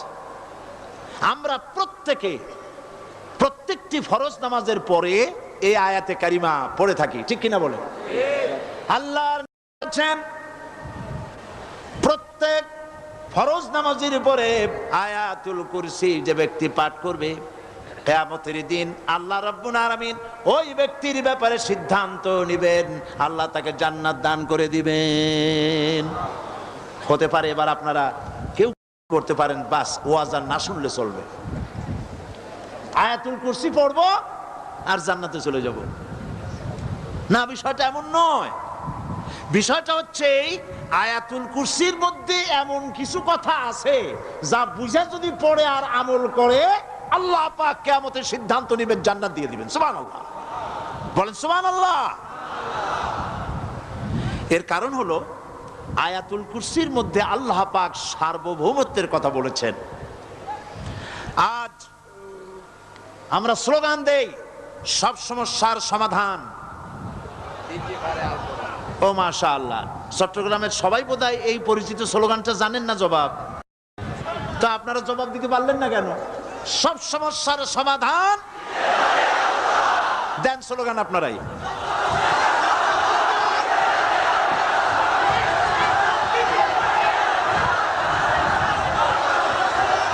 এটা শুধু স্লোগান নয়, সব সমস্যার সমাধান দিতে পারে আল কোরআন। এটা শুধু স্লোগান নয়, এটাই বাস্তবতা, এটাই বাস্তব সত্য। আয়াতুল কুরসির মধ্যে রয়েছে একটি জটিল সমস্যার সমাধান, যাকে সহজ কথায় বলা যায় গদি সমস্যার সমাধান। কুরসি মানে হলো গদি। আজকাল গদি নিয়ে কি হচ্ছে টের পাচ্ছে না ভাই? এই গদি নিয়ে টানাটানি হচ্ছে পৃথিবীর সর্বত্র। সার্বভৌমত্বের মালিক কে হবে? এইটা তো আপনারা বলতেছেন, কিন্তু যারা কোরআন জানে না তারা বলে সার্বভৌমত্বের মালিক জনগণ। দেখেন না, ওরা বলে সকল ক্ষমতার উৎস জনগণ। কারা বলে? নেতা নেত্রীরা বলেন সকল ক্ষমতার উৎস কর না কেন উৎস জনগণ, এই কথাটা হলো আসলে ভোটারদেরকে পাম্পট্টি দেওয়া, আপনাদেরকে ফুলাইয়া ডানলপ টায়ার বানায়। আপনারা খুব খুশি হবেন সমস্ত ক্ষমতার উৎস তাহলে আমরা। আরে বাবারা, তোমরা সকল ক্ষমতার উৎস যার পেট ভরা ময়লা, নাকের মধ্যে ছাতা, দাঁতে ছাতা, তুমি হবা সকল ক্ষমতার উৎস। আহার ক্ষমতার ঠেলায় একটা সাপ দেখলে ভয়তে সিট হয়ে পড়ো, সাইকেলের টায়ার বাস্ট হইলে হার্ট ফেল করে। সকল ক্ষমতার উৎস, সকল ক্ষমতার উৎস জনগণ, এই কথা বলা কবিরা গুনাহ, এই কথা বিশ্বাস করা হারাম, এই কথা বিশ্বাস করা শিরক। কারণ সকল ক্ষমতার উৎস জনগণ এই কথা যদি বলা হয় তাহলে কোরআনে কারীমের সাথে কন্ট্রাডিকশন হয়, সাংঘর্ষিক। আল্লাহ পাক কি বলেছেন? আল্লাহ পাক বলেছেন আন্নাল কুওয়াতা লিল্লাহি জামিআ। বলেন আন্নাল কুওয়াতা লিল্লাহি জামিআ। আমার আল্লাহ রাব্বুল আলামিন বলেন, জেনে রাখো নিঃসন্দেহে সকল ক্ষমতার উৎস কেবলমাত্র আল্লাহ রাব্বুল আলামিন। সকল করিম সাল্লাল্লাহু আলাইহি সাল্লাম মানুষের সার্বভৌমত্ব খতম করে মদিনায় আল্লাহর সার্বভৌমত্ব কায়েম করে তিনি একটি রাষ্ট্র কায়েম করলেন। মদিনার রাষ্ট্রের সার্বভৌমত্বের মালিক কে ছিলেন? আল্লাহ। জোরে বলেন কে ছিলেন? আল্লাহ। মানুষ তখন দেখতে পেল খোদাই সার্বভৌমত্বের ভিত্তিতে যে রাষ্ট্র গঠন হয় সেই রাষ্ট্র মানবতার জন্য কত কল্যাণকর হয়। সুবহানাল্লাহ বিহামদি। আয়াতুল কুরসিতে বলা হলো যে সার্বভৌমত্বের মালিক এই ক্ষমতাটাকে আরবিতে বলা হয় উলুহিয়াত। এই ক্ষমতাকে সার্বভৌমত্বের ক্ষমতাটাকে আরবিতে কি বলা হয়? উলুহিয়াত। আর যার হাতে এই ক্ষমতাটা থাকে তাহলে বলে ইলাহ, তাকে কি বলা হয়? আল্লাহ রাব্বুল আলামিন আয়াতুল কুরসির শুরুতে এই কথাটাই বলে দিলেন, আল্লাহু লা ইলাহা ইল্লা হুয়াল হাইয়ুল কাইয়্যুম। আল্লাহ হচ্ছেন তিনি যিনি ছাড়া কোনো ইলাহা নাই। তার মানে হলো সার্বভৌমত্বের একচ্ছত্র মালিকানা কার হাতে? চিৎকার দিয়ে বলুন, আল্লাহ রাব্বুল আলামিনের হাতে। সার্বভৌমত্বের এই ক্ষমতা হস্তান্তরযোগ্য নয়। আর সার্বভৌমত্বের মালিক যিনি হবেন তার শুরু থাকবে না, শেষও থাকবে না। এই কোয়ালিটি কার মধ্যে আছে? আল্লাহ পাকের মধ্যে। আল্লাহ পাক বললেন তিনি হচ্ছেন আল হাই আল কাইয়্যুম। তিনি হাইয়্যু, তিনি কাইয়্যুম, তিনি শাশ্বত, তিনি জাগ্রত, তিনি চিরস্থায়ী, যার শুরুও নাই, যার শেষও নাই। সুবহানাল্লাহ বিহামদি। এই সার্বভৌমত্বের মালিকানা নিয়ে যারা বসে আছে, যে কোনো মুহূর্তে তার হাত থেকে ক্ষমতা ছিনতাই হয়ে যেতে পারে, পারে কিনা? আর ঘুমায় থাকলে, সার্বভৌমত্বের মালিক দাবি করে যদি ঘুমায় থাকে, ততক্ষণ ভারপ্রাপ্ত বানাবে কারে? এই জন্য সার্বভৌমত্বের মালিক হচ্ছেন আল্লাহ পাক, যাকে ঘুম এবং তন্দ্রা স্পর্শ করে না। সার্বভৌমত্বের মালিকের কোয়ালিটি আল্লাহ পাক বলছেন লা তাখুযুহু সিনাতুন ওয়ালা নাওম। পড়েন সবাই, লা তাখুযুহু সিনাতুন ওয়ালা নাওম। তার ঘুমও নাই, তন্দ্রাও নাই। হযরত মূসা আলাইহিস সালাম আল্লাহ পাকের কাছে একবার প্রশ্ন তুলেছেন, আল্লাহ পাক তুমি নাকি? আল্লাহ বলেন তুমি বিশ্বাস করো না? মূসা আলাইহিস সালাম বলছেন অবশ্যই বিশ্বাস করি। আল্লাহ পাক বললেন বিশ্বাস যদি করো তাহলে বুঝানো যাবে। হযরত ইব্রাহিম আলাইহিস সালাম বলেছিলেন আল্লাহ পাকের কাছে, কাইফা রব্বি আরিনি কাইফা তুহিল মাউতা। হে রব, তুমি আমারে দেখাও কেমনে তুমি মৃত্যুকে জিন্দাকে মৃত্যু করো, মৃত্যুকে জিন্দা করো, একটু দেখাও আমারে। আল্লাহ পাক বললেন আওয়ালাম তুমিন, বিশ্বাস করো না? ইব্রাহিম আলাইহিস সালাম সঙ্গে সঙ্গে বললেন বালা। নাম বললেন না। বালা মানেও হ্যাঁ, নাম মানেও হ্যাঁ, কিন্তু একটু বেশ কম আছে। তিনি নাম না বলে বালা বললেন। নামের অর্থ হলো হ্যাঁ, আর না বালার অর্থ হচ্ছে কেন নয়, অবশ্যই বিশ্বাস করি, ওয়ালাকিন লিয়াতমাইন্না কালবি, তবে আল্লাহ তুমি যদি চোখে দেখাও একটু, তাহলে এগুলি একটুখানি লিয়াতমাইন্না কালবি, আমার অন্তরাত্মা প্রশান্তি লাভ করবে যদি চোখে দেখতে পারি। আল্লাহ বলেন তাহলে তোমারে দেখাবো। আল্লাহ দেখাইলেন। মুসা আলাইহিস সালাম যখন বললেন যে আল্লাহ পাক, আর মৃত্যুকে চিন্তা করো কেমনে, তুমি ঘুমায় থাকো, না ঘুমায় পারো কেমনে, তোমার নাকি ঘুম নাই, তন্দ্রা নাই। আল্লাহ পাক বলেন বিশ্বাস করো না, বলে আমি বিশ্বাস করি। তো ঠিক আছে তাহলে তোমার দেখাই। বললেন এক গ্লাস পানি নিয়ে আসো। এক গ্লাস পানি নিয়ে এসে দাঁড়িয়ে থাকো। আল্লাহ পাক মুসা আলাইহিস সালামকে বললেন এক গ্লাস পানি নিয়ে দাঁড়াও, আর ঘুমকে আল্লাহ পাক বললেন মুসারে ধরো। মুসা আলাইহিস সালাম নিদ্রাচ্ছন্ন হলেন, তন্দ্রা এসে গেল, হাত শিথিল হয়ে হাতের থেকে পানি ভর্তি গ্লাস পড়ে ভেঙে চুরমার হয়ে গেল। মুসা আলাইহিস সালাম ভয় পেয়ে গেলেন। আল্লাহ রাব্বুল আলামিন বলেন ভয় পাওয়ার কোনো কারণ নাই, তোমার প্রশ্নের জবাব আমি এভাবেই দিলাম। এক গ্লাস পানি নিয়ে কয়েক মিনিট দাঁড়াইতে পারো নাই, ঘুমের সঙ্গে সঙ্গেই গ্লাস পড়ে ভেঙে গেল। তামাম আকাশ আর জমিন, গোটা সৃষ্টি জগৎ তোমার আল্লাহ পাকের হাতের মুঠার মধ্যে রয়েছে। আল্লাহ যদি ঘুমায় যায় সব শেষ হয়ে যাবে। তামাম সৃষ্টি জগতের ট্রাফিক কন্ট্রোল আল্লাহ কর্তৃক হয়, আর মানুষের যা হয় আল্লাহ পাক তার থেকে সম্পূর্ণ মুক্ত। আল্লাহ পাকের ঘুম নাই, তন্দ্রাও নাই। লা তাখুযুহু সিনাতু ওয়ালা নাওম, ঘুমও নাই, তন্দ্রাও নাই। আল্লাহ পাক সমস্ত রকমের মানবীয় কোয়ালিটি থেকে, গুণ থেকে মুক্ত, মুবাররা, পবিত্র। আল্লাহ রাব্বুল আলামিন সার্বভৌমত্বের একচ্ছত্র মালিক হচ্ছেন আল্লাহ পাক, তিনি ছাড়া কোনো ইলাহ নাই। তিনি পরিষ্কার করে বলছেন আল্লাহু লা ইলাহা ইল্লা হুয়াল হাইয়ুল কাইয়্যুম। সবাই পড়েন আল্লাহু লা ইলাহা ইল্লা হুয়াল হাইয়ুল কাইয়্যুম। আল্লাহ হচ্ছেন সার্বভৌমত্বের মালিক, তিনি ছাড়া কোনো ইলাহ নাই। এমন একটি আয়াত তাফসীরের জন্য আল্লাহ এনে দিয়েছেন, যেই আয়াতটি বুঝলে পরে দুনিয়াও শান্তি, আখিরাতেও শান্তি। গদি সমস্যার সমাধান হবে, সব সমস্যার সমাধান হবে। আয়াতুল কুরসি এমন আয়াত যা তেলাওয়াত করলে, বুঝলে, আমল করলে কিয়ামতের দিন আল্লাহ পাক তার সম্পর্কে সিদ্ধান্ত নেবেন, জান্নাত দিয়ে দিবেন। সুবহানাল্লাহ ওয়া বিহামদিহি।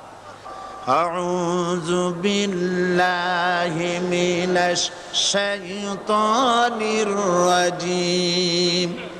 বিসমিল্লাহির রাহমানির রহিম। প্রত্যেক অক্ষরে অক্ষরে 10-10 করে নেকি এখন আমাদের নামায় আমলে লেখা হচ্ছে। সুবহানাল্লাহ।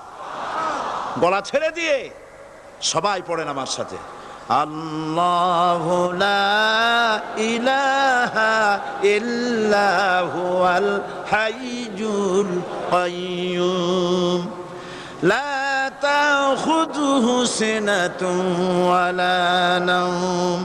লাহু মা ফিস সামাওয়াতি ওয়া মা ফিল আরদ। মান যাল্লাযী ইয়াশফা'ু 'ইনদাহু ইল্লা বিইذনিহি। ইয়া'লামু মা বাইনা আইদিহিম ওয়া মা খালফাহুম। ولا يحيطون بشيء من علمه إلا بما شاء. وسع كرسيه السماوات والأرض ولا يؤوده حفظهما وهو العلي العظيم. صدق الله العظيم. আয়াতুল কুরসি হচ্ছে কোরআন শরীফের সর্বশ্রেষ্ঠ আয়াত। সুবহানাল্লাহ। রাসূল বলেছেন আয়াতুল কুরসি হচ্ছে কোরআনে কারীমের সর্বশ্রেষ্ঠ আয়াত এবং আল্লাহ পাকের তাওহীদের ব্যাপারে, সার্বভৌমত্বের ব্যাপারে এত বিস্তারিত অল্পের মধ্যে আর অন্য কোন আয়াতের মধ্যে ভাবে আসে নাই। এই জন্য আয়াতুল কুরসির এত মর্যাদা। কালকে আরো একটি হাদিস শোনাইছিলাম, বোধহয় নিশ্চয়ই আপনাদের মনে আছে, প্রত্যেক ফরজ নামাজের পরে আয়াতুল কুরসি যে একবার পড়বে, তেলাওয়াত করবে, কিয়ামতের দিন আল্লাহ পাক তার সম্পর্কে সিদ্ধান্ত নিবেন, তাকে জান্নাত দিয়ে দিবেন। সুবহানাল্লাহ কইতে ইচ্ছে করলো না? আলহামদুলিল্লাহ বলবেন না? তার অর্থ হলো এই আয়াতুল কুরসি যদি মানুষ পড়ে আর বোঝে আর ওই অনুযায়ী যদি আকীদা তৈরি হয়, জীবন তৈরি হয়, তার জীবন জান্নাতের জন্য তৈরি হয়ে যায়। গতকাল আল্লাহ পাকের সার্বভৌমত্বের কথা আমরা আলোচনা করেছিলাম। আলোচনা করব আল্লাহ পাকের পরিচয়। আল্লাহ পাক তিনি কে? আমরা বলি আল্লাহ। আমরা কি বলি? বলেন সবাই, কি বলি? আমি অনেকবার আপনাদেরকে এই কথাটা বলেছি, বোধহয় নিশ্চয়ই মনে আছে। আল্লাহ এই উচ্চারণটা আমাদের অনেকের হয় না, কেউ বলে না আল্লাহ। আল্লাহ পাকের উচ্চারণটা হচ্ছে, আল্লাহ পাকের নাম উচ্চারণ হচ্ছে আল্লাহ। মুখটা একটু গোল হয়ে যাবে, বলেন আল্লাহ আল্লাহ আল্লাহ। পৃথিবীতে বিভিন্ন জাতি তার স্রষ্টাকে, তারা যাকে স্রষ্টা মনে করে, বিভিন্ন নামে ডাকে। কেউ বলে ভগবান, কেউ বলে ঈশ্বর, কেউ বলে পরমেশ্বর, কেউ বলে বিধাতা, কেউ বলে গড। বিভিন্ন নামে লোকেরা এভাবে ডাকে। তো ভগবান বললে তার প্রতিশব্দে স্ত্রীলিঙ্গে কি আসে? বলেন ভগবতী। ঈশ্বর বললে স্ত্রীলিঙ্গে কি আসে? ঈশ্বরী। বিধাতা বললে তার স্ত্রীলিঙ্গে কি আসে? বিধাত্রী। গড, এটার স্ত্রীলিঙ্গে আসলে কি হবে? তো প্রত্যেকটি, তারা যে ভাষায় আল্লাহকে ডাকে, প্রত্যেকটি ভাষায় স্ত্রীলিঙ্গে একটি প্রতিশব্দ আসে। আল্লাহ এর স্ত্রীলিঙ্গে, এর প্রতিশব্দে আরেকটি শব্দ কি গোটা বিশ্ব খুঁজে পাওয়া যাবে? জোরে বলেন, যাবে? যাবে না। এবং অন্যান্য নামগুলি সন্ধি বিচ্ছেদ করলে অর্থই হবে না। গড, এটাকে যদি উল্টায়া বলা হয় তাহলে কি হয়ে যাবে? এবার দেখুন, আল্লাহ এই নাম, আল্লাহর পরিচয় কি? যদি বলা হয় যে আল্লাহর পরিচয় কি, শুধু আল্লাহ দিয়ে আল্লাহকে চেনা যাবে, আল্লাহকে চেনা যাবে। আল্লাহ রাব্বুল আলামিন বলছেন, আল্লাহু লা ইলাহা ইল্লা হুয়াল হাইয়ুল কাইয়্যুম। আল্লাহ হচ্ছেন তিনি যিনি ছাড়া কোনো ইলাহ নাই, মাবুদ নাই, উপাস্য নাই। সুবহানাল্লাহ। এখন আল্লাহর যদি প্রথম একটা অক্ষর আলিফ ছেড়ে দেওয়া হয় তাহলে থাকবে কি? লিল্লাহ। এই লিল্লাহ দিয়েও কেউ যদি আল্লাহর পরিচয় পেতে চায় তাহলে পেয়ে যাবে। আল্লাহ রাব্বুল আলামিন কোরআনে কারীমের ভিতরে শুধু লিল্লাহ দিয়েও আল্লাহকে চেনার ব্যবস্থা করেছেন। লিল্লাহি মা ফিস সামাওয়াতি ওয়া মা ফিল আরদ।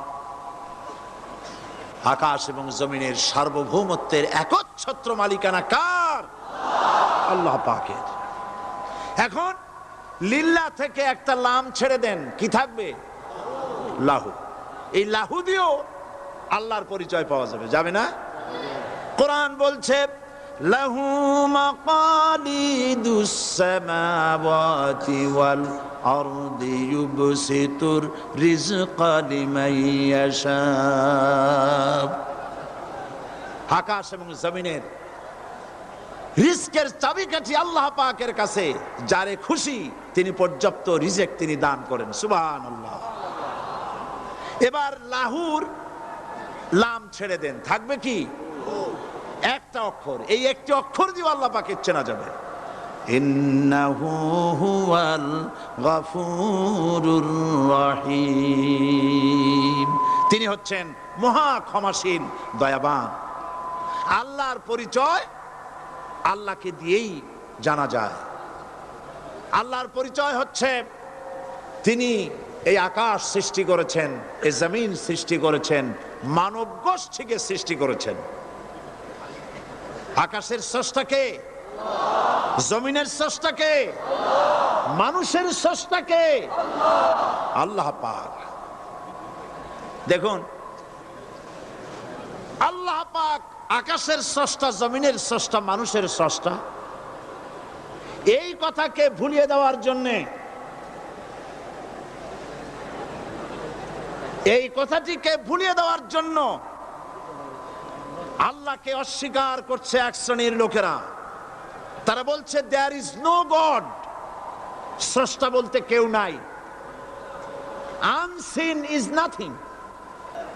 আল্লাহ পাক কোরআনকে বোঝার জন্য, আল্লাহকে চেনার জন্য ব্যবস্থা করেছেন।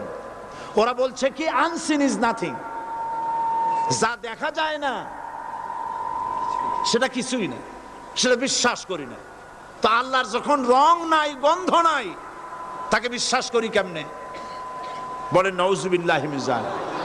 আরে ভাই, তোমরা তো এমন বহু জিনিস আছে যা না দেখে বিশ্বাস করো। আপনারা কি বাতাস দেখেছেন? বিশ্বাস করেন কিনা? বিশ্বাস করেন কিনা? আপনারা কি ইথার দেখেছেন? বিশ্বাস করেন কিনা? ফুলের গন্ধ দেখেছেন কিন্তু বিশ্বাস করেন কিনা?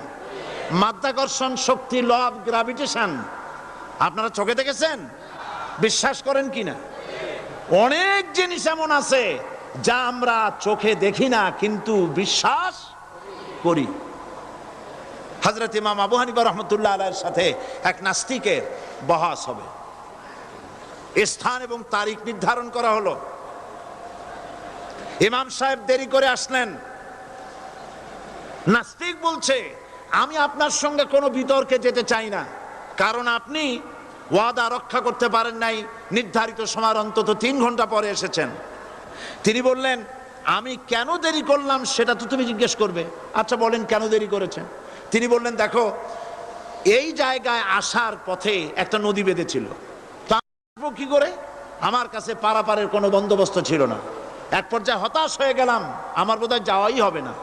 শেষ পর্যন্ত আমি দেখতে পেলাম হঠাৎ করে আমার পাশে একটা ফলের বীজ পড়লো, তা দিয়ে একটা গাছ অঙ্কুরিত হলো। দেখছি না দেখ গাছটা একটা ময়ূর হয়ে পরিণত হয়ে গেল। কই থেকে একটা করাতে সে গাছটা কেটে ফেলে দিল। ফটাফট কতগুলি তক্তা বেরিয়ে আসলো, কোথার থেকে একটা হাতুড়ি আর কতগুলি লোহা এসে ঠাস ঠাস করে বাড়ি লেগে একটা কিস্তি তৈরি হয়ে গেল। কিস্তিটার ধাপায় পড়লো নদীতে, আমি লাফ দিয়ে উঠলাম, তাই দেরি হলো। নাস্তিক বলছে, আপনার সাথে আমি জানছিলাম যে আপনি অত্যন্ত বুদ্ধিমান মানুষ, কিন্তু যে ঘটনা শুনাইলেন আপনার স্ক্রু একটাও টাইট আছে বলে মনে হয় না, আপনার সাথে আর কোনো বহস নয়। তিনি বললেন, কেন? কয় বহস না, আপনি বলছেন যে এইরকম একটা গাছ চারা হয়ে গেল, সাথে সাথে বিনা মিস্ত্রিতে গাছটা কাটলো, তারপর এইটা দিয়ে তক্তা হলো, লোহা আসলো, হাতুড়ি হইলো, বিনা মিস্ত্রিতে কিস্তি তৈরি হয়ে গেল, নৌকা এটা পড়লো নদীতে, আর বিনা মাঝিতে আপনি পার হয়ে আসলেন।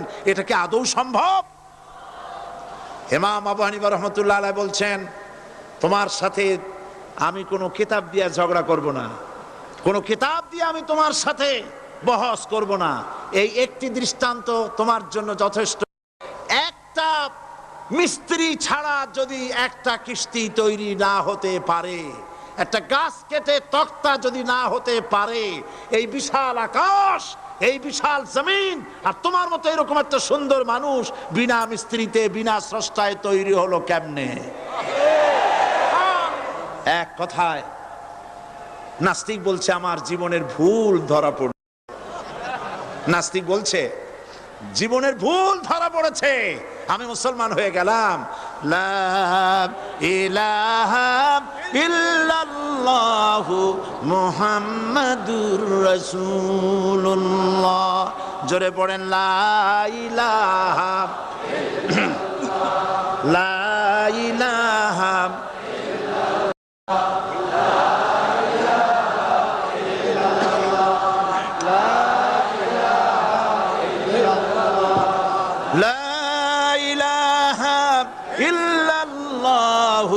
মুহাম্মাদুর রাসূলুল্লাহ।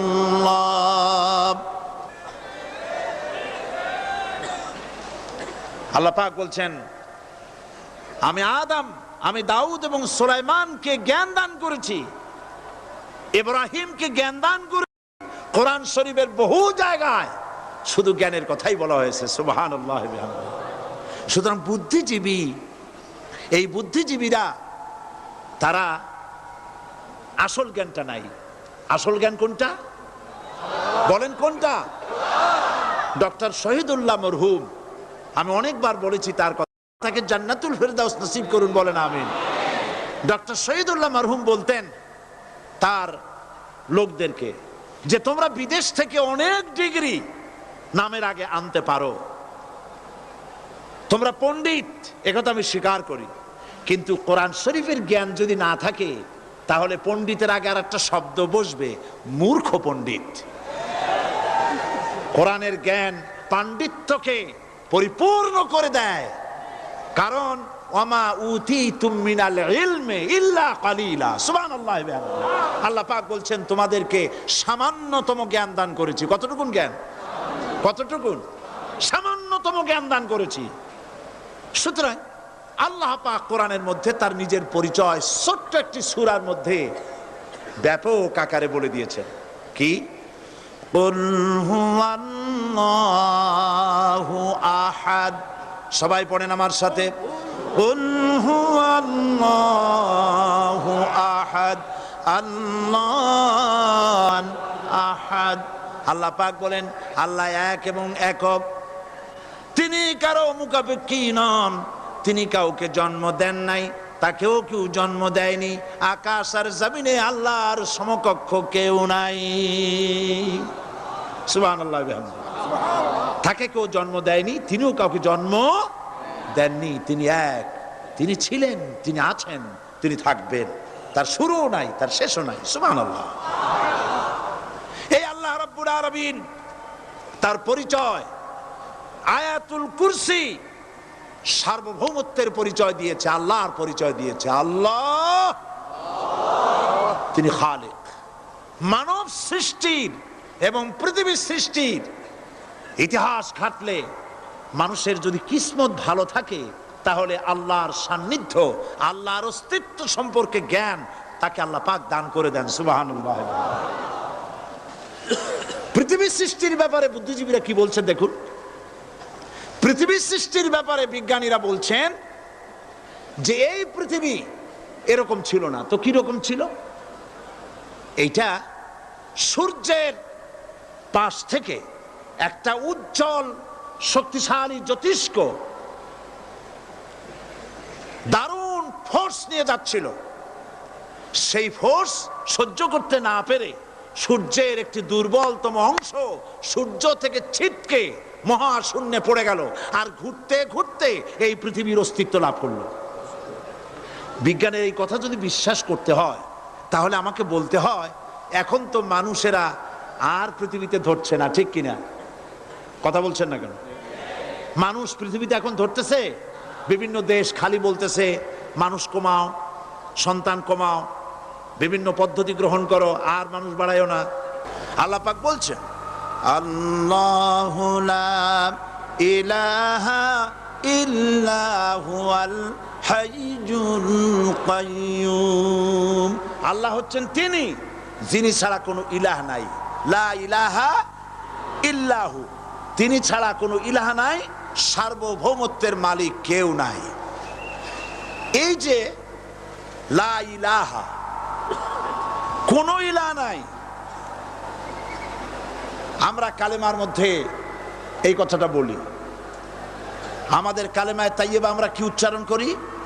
লা ইলাহা ইল্লাল্লাহু মুহাম্মাদুর রাসূলুল্লাহ। জোরে পড়েন, লা ইলাহা লা ইলাহা ইল্লাল্লাহু মুহাম্মাদুর রাসূলুল্লাহ।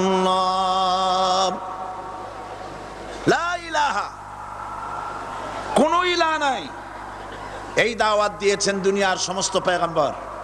এটা কি শুধু রাসূলুল্লাহর দাওয়াত ছিল? সমস্ত নবীদের স্লোগান ছিল একটা। সমস্ত নবীদের স্লোগান ছিল কয়টা? সবাই বলুন, কি সেই স্লোগান? লা ইলাহা ইল্লাল্লাহ। কোরআন শরীফের ভিতরে ইলাহ শব্দ 147 বার এসেছে। লা ইলাহার অর্থ যদি এই হয়, কোনো উপাস্য নাই আল্লাহ ছাড়া, কোনো মাবুদ নাই আল্লাহ ছাড়া, মুহাম্মদ সাল্লাল্লাহু আলাইহি ওয়াসাল্লাম আল্লাহর প্রেরিত রাসূল, তাহলে তো এত ঝঞ্ঝাট হওয়ার কথা ছিল না। আপনারা বলেন, নবীরা যখনই এই দাওয়াত দিয়েছেন লা ইলাহা ইল্লাল্লাহ, তখন সংঘর্ষ হয়েছে কিনা? হয়েছে কিনা? বাধা আসছে কিনা? তাহলে এই কথাটা কি, যার কারণে এরকমের বাধা আসে? লা ইলাহা ইল্লাল্লাহ, এর চাইতে বিপ্লবাত্মক, এর চাইতে রিভলিউশন সৃষ্টিকারী কথা আল্লাহর আকাশের নিচে জমিনের উপরে আর একটাও হতে পারে না। লা ইলাহা ইল্লাল্লাহ। ইলাহ শব্দের অর্থ শুধু উপাস্য আর মাবুদ নয়। ইলাহ শব্দের অর্থ হচ্ছে আইনদাতা, ইলাহ শব্দের অর্থ হচ্ছে শাসনকর্তা, ইলাহ শব্দের অর্থ হচ্ছে বিধানদাতা।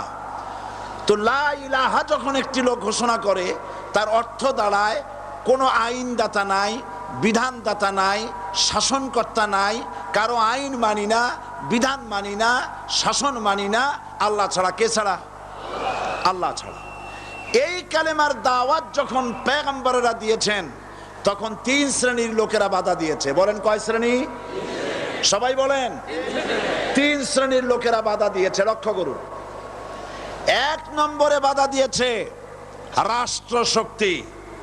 1 নম্বরে বাধা দিল কারা?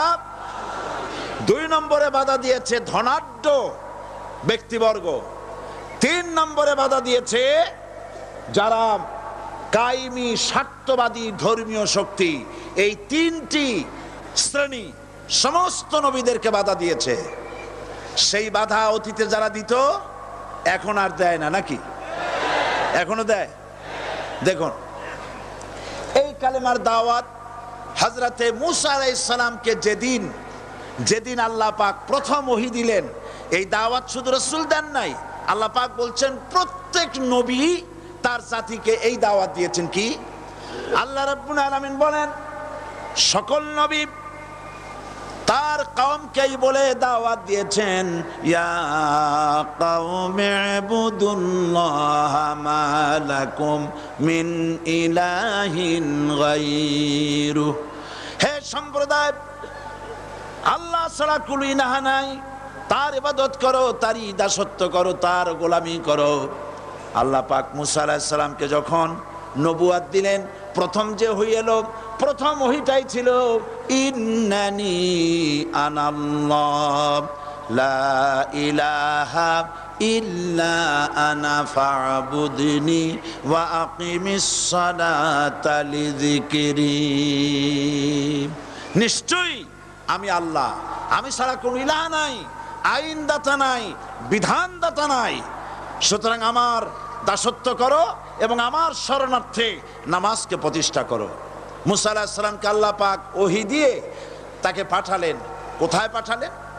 আল্লাহ পাক বলেন, ইযহাব ইলা ফিরআউনা ইন্নাহু তাগা। গোটা কওম নাফরমান, আল্লাহর আইন কেউ মানছে না। গোটা কওমের কাছে না পাঠাইয়া আল্লাহ পাক সর্বপ্রথম মূসা আলাইহিস সালামকে দাওয়াত নিয়ে কার কাছে পাঠালেন? ফেরাউনের কাছে। কারণ ফেরাউন হচ্ছে রাষ্ট্রশাসক। ফেরাউন কি? রাষ্ট্রশাসক। হযরতে মূসা আলাইহিস সালাম ফেরাউনের কাছে গেলেন আর দাওয়াত দিলেন, ফেরাউন পড়ে নাও। লা ইলাহা ইল্লাল্লাহ। একটি কথা আপনাদের মনে রাখতে হবে, দুনিয়ার কোন ফেরাউন, কোন নমরুদ, কোন সাদ্দাত, কোন হামান কেউ বলে নাই যে আমি আল্লাহ, আমি রাজ্জাক, আমি খালেক, আমি পৃথিবীর সৃষ্টি করেছি। কথা কেউ বলেছে? কেউ বলে নাই। কি বলেছে তারা? ফেরাউন বলেছে মা আলিমতু লাকুম মিন ইলাহিন গায়রি, আমি তো জানি না আমি ছাড়া আরো কোনো ইলাহ আছে, এ কথা আমার জানা নাই, সুতরাং আমি হচ্ছি ইলাহ, আর তুমি বলছো লা ইলাহা। তার মানে হচ্ছে ওই সময় পয়গম্বরেরা, আল্লাহর নবীর সাহাবীরা তারা জানতেন যে আমরা কিসের দাওয়াত দেই, আর যারা শুনতো তারাও বুঝতো কিসের দাওয়াত শুনতেছি। আজ আমার দেশে একই কালেমার দাওয়াত দেওয়া হয়, কিন্তু মানুষেরা বুঝতে পারে না কি শুনতেছি। ভাষা জানার ব্যাপারে, বোঝার ব্যাপারে হলো আসল বিষয়। এটা বুঝাতে গিয়ে আমি মাঝে মধ্যে একটা দৃষ্টান্ত দেই এভাবে। একজনের একটা রেশনের দোকান ছিল, সেই দোকানে তার একটা ময়না পাখি ছিল, আর ময়না পাখিকে কথা শেখানো যায় সেটা তো আপনারা জানেন। জি, ময়নাকে শিখায়েছে যে লাইন করুন, এক এক করে আসুন। ময়না এই কথা শিখেছে। সকালবেলায় যখন রেশনের দোকানে ভিড় পড়ে গেছে, তখন ওই পাখি খাঁচার মধ্যে বসে বলছে লাইন করুন, এক এক করে আসুন। একদিন খাঁচার দরজা খোলা পেয়ে পাখি উড়ে গিয়ে গাছের ডালে বসেছে। আশেপাশে যত পাখি ছিল তারা চিন্তা করলো এই রকমের পাখি তো কখনো দেখি নাই। ময়না তো দেখতে কাকের মতো না, শালিকের মতো না, দেখতে একটা ভিন্ন রকম। ওরা এসে চতুর্দিক থেকে এই নবান্তক, এই যে নতুন এসেছে, ওরে ঠোকরানো শুরু করেছে চতুর্দিক থেকে। ঠোকরানি খেয়ে ময়না বলতেছে লাইন করুন, এক এক করে আসুন। এখন ময়না তো বোঝে না যে কি বলতেছি, আর যে পাখিরা ঠোকরাচ্ছে তারাও তো বোঝে না যে কি শুনতেছি। ময়না যদি বুঝতো যে আমি কি বলি, সবাই মিলে ঠোকরায়, তাই জান বাসে না। লাইন করে ঠোকরাইলে তো কলজে যাবে, সব ঠোঁটে ঠোঁটে চলে আসে, বোঝে নাই। আমাদের অবস্থা তাই হয়েছে। সুতরাং এই কালেমার দাওয়াত যখন হযরতে মুসা আলাইহিস সালাম দিলেন, ফেরাউন বলল আমি তো জানি না যে আমি ছাড়া আরো কোন ইলাহ আছে, আইনদাতা তো আমি, তুমি নতুন কোথা থেকে আইনদাতা নিয়ে আসছো?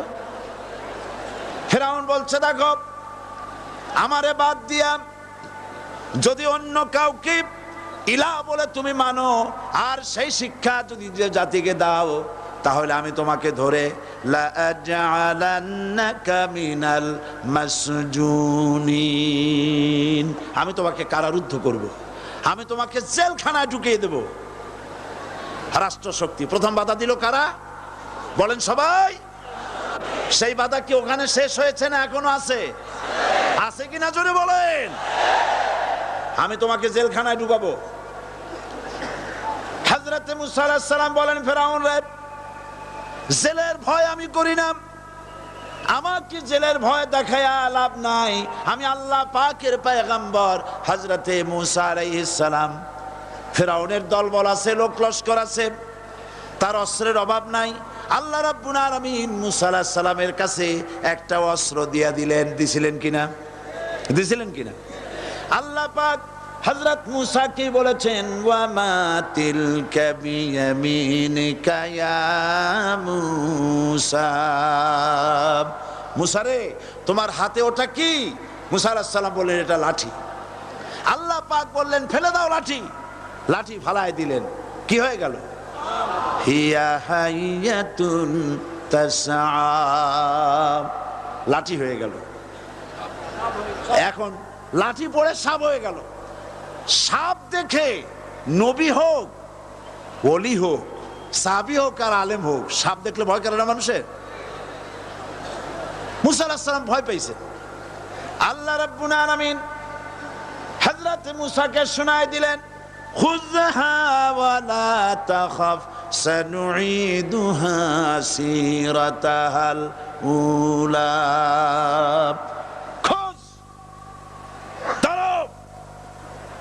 লা তাখাফ, ভয় পেও না। আল্লাহ বলছেন ধরো, ভয় পেও না। ধরার সঙ্গে সঙ্গে স্বাভাবিক অবস্থায় ফিরে আসবে, আবার লাঠি হয়ে যাবে। এখন আল্লাহ বলছেন ধরো, মুসা আলাইহিস সালাম কি ভয় পাওয়া উচিত হবে? আর উচিত হবে? মুসা আলাইহিস সালাম কি ভয় পাইছিলেন? কারণ হচ্ছে এই দুশমনের শক্তিটা খুব বড়ই দেখা যায়, মনে হয় যেন অনেক বড় কি জানি কি। আল্লাহ পাক বলছেন ইন্না কাইদাশ শায়তানে কানা দাঈফা, শয়তানের চক্রান্ত যতই তুমি মনে করো অনেক ষড়যন্ত্রের জাল বিস্তার হয়ে আছে, আল্লাহ কয় কিছুই না, দাঈফা অত্যন্ত দুর্বল। আল্লাহ পাক বললেন ধরো। মুসা আলাইহিস সালাম সাপ ধরলেন, সঙ্গে সঙ্গে লাঠি হয়ে গেল। ফেরাউন বরদাস্ত করলো না, রাষ্ট্রশক্তির পক্ষ থেকে আক্রমণ শুরু হলো। অপরাধ কি? মুসা আলাইহিস সালামের অপরাধ কি? কি অপরাধ? মাশাআল্লাহ, বুঝতে পেরেছেন। অপরাধ হচ্ছে তিনি বলেছেন লা ইলাহা, জোরে বলেন লা ইলাহা ইল্লাল্লাহ। এই কালেমাকে আজ আমরা ভিক্ষার বুলি বানাইছি। এটা হলো সার্বভৌমত্বের বুলি, এটা হচ্ছে আল্লাহ পাকের সার্বভৌমত্বের কথা। আজ আমরা মানুষের কাছে আমরা শুনি, মানুষেরা ভিক্ষা চায়, লা ইলাহা ইল্লাল্লাহ, এক মুঠ চাউল দেন, লা ইলাহা ইল্লাল্লাহ 10 খান পাই দেন। এই হচ্ছে কালেমার জিকির। আবার কেউ কেউ জিকির করতেছে লা ইলাহা আস্তে, ইল্লাল্লাহ জোরে, এমন জোরে কলব সাফ করে, কলব তাতে থাকলেও পারে গেলেও পারে। এই কালেমার জার, এর আঘাত পয়গম্বররা মেরেছেন। হযরতে মুসা আলাইহিস সালাম যখন বলেছেন লা ইলাহা ইল্লাল্লাহ, এই ধাক্কা ফেরাউন বরদাস্ত করতে পারে নাই। দরিয়ায় নীলের ভিতরে আল্লাহ পাক ডুবাইয়ে শেষ করে দিয়েছেন, দেন নাই? হযরতে মুসা আলাইহিস সালাম তার উম্মতেরা দরিয়ার পাশে বসে দ্বীনি কথাবার্তা বলতেছেন। এমন সময় ফেরাউন, তার শত্রু হচ্ছে মুসা আলাইহিস সালাম। শত্রু কেন? মুসা কি ফেরাউনের পাকা ধানে মই দিয়েছে নাকি? বলেন আপনারা। তার হালের গরু পিটায় মারছে নাকি?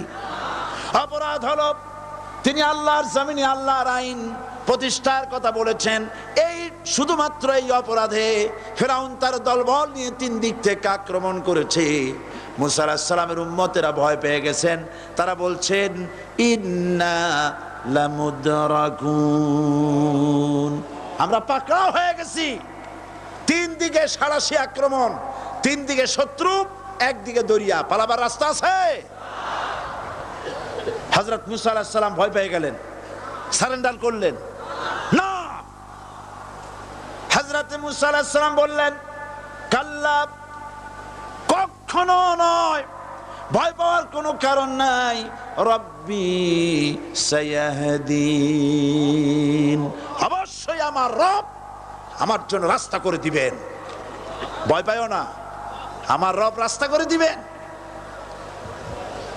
আল্লাহ রাব্বুল আলামিন হযরত মুসা আলাইহিস সালামকে অর্ডার করলেন, হাতের লাঠি দিয়া দরিয়ার উপরে আঘাত করো। হযরতে মুসা আলাইহিস সালাম দরিয়ার উপর আঘাত করলেন। রাস্তা ছিল দরকার একটার, এক বাড়িতে আল্লাহর হুকুমে লাঠি দিয়ে একটি আঘাত করার সঙ্গে সঙ্গে হযরত মুসার তার সঙ্গী সাথী দরিয়া পার হওয়ার জন্য দরিয়ার মধ্য দিয়ে আল্লাহ 12টা রাস্তা পয়দা করে দিলেন। সে আল্লাহ আছে না নাই? এত আসতে বলেন কেন? ভয় পাওয়ার কারণ আছে? রাষ্ট্র শক্তি বাধা দিয়েছে সমস্ত নবীদেরকে। কেন? নবীদের চরিত্র খারাপ? জোরে বলেন, নবীদের চরিত্র খারাপ? নবীদের চাইতে মাসুম বেগুনাহ উন্নত চরিত্রের মানুষ আল্লাহর আকাশের নিচে জমিনের উপরে আর হয় নাই। তোমরা যে সব নেতাদের পিছনে দৌড়াও, অমুকের সৈনিক, নেতা নেতা করে মরো, এইসব নেতা যাদের পিছনে দৌড়াও, এই নেতাগুলি, আমি জিজ্ঞেস করি আপনাদেরকে, এই নেতাগুলি জীবনে একবারও জেনা করে নাই। এ ব্যাপারে অনুসারীরা আপনারা কি নিশ্চিত? মিথ্যা কথা জীবনেও কয় নাই, প্রতারণা করে নাই, ঠাট্টা করে নাই, বিদ্রুপ করে নাই, মদ খায় নাই, মানুষ হত্যা করে নাই। কিসের নেতা? নেতা হচ্ছেন সেই ব্যক্তি যিনি বলেছেন, ও আমার স্ত্রীরা ও আমার সাহাবীরা, রাতের আধারে আমার মধ্যে যা আচরণ দেখতে পাও, দিনের আলোতে আমার মধ্যে যা দেখতে পাও, সবগুলি খুলে খুলে মানুষের কাছে বলে দাও। তার নাম বিশ্বনবী মুহাম্মদ রাসূলুল্লাহ সাল্লাল্লাহু আলাইহি ওয়াসাল্লাম।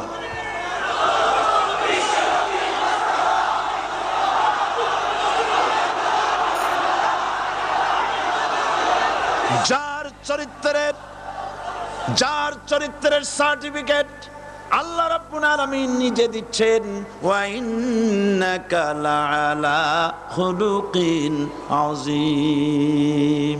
নবী হে, উন্নত চরিত্রের উপরে আপনি প্রতিষ্ঠিত। সুবহানাল্লাহ। কে সার্টিফিকেট দিচ্ছেন? আযীম, আযীম। আরবিতে চওড়াকে বলা হয় আরিদ, গভীরতাকে বলা হয় আমিক।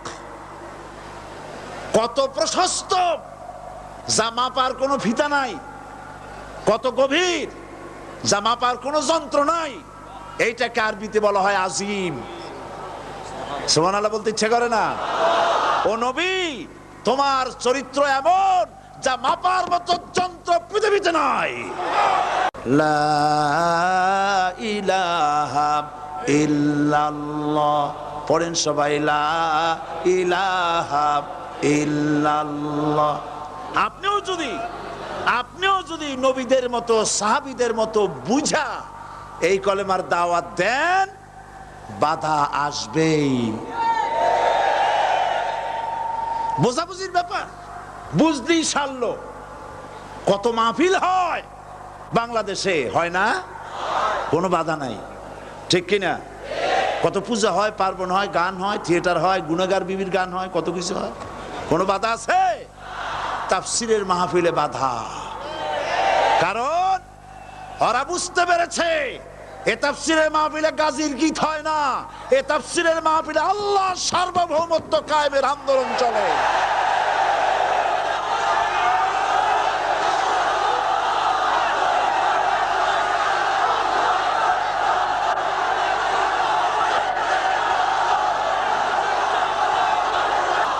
বিশ্বকবি আল্লামা ইকবাল কি সুন্দর করে বলেছেন, আজ ভি হো জু ইব্রাহিম কা ইমা पैदा आग कर सकती है एक अंदाज़े गुलिस्तां पैदा। ইব্রাহিমের ঈমান যদি আজও কোথাও হয় বিদ্যমান, করতে পারেন অগ্নিকুণ্ডে খুবসুরত এক গুলিস্তান। এখনো যদি ইব্রাহিমের সন্তানদেরকে আগুনের মধ্যে ফেলে দেওয়া হয়, আর ইব্রাহিম ঈমান যদি থাকে, আগুনকে ফুলের বাগান বানাবার ক্ষমতা আল্লাহর আছে। চিরকাল আল্লাহ পাক এই কালেমাকে দিয়েছেন আল্লাহর সার্বভৌমত্বকে প্রতিষ্ঠা করার জন্য। আয়াতুল কুরসি শুধু পড়ে বুকে ফু দেওয়ার জন্য নয়।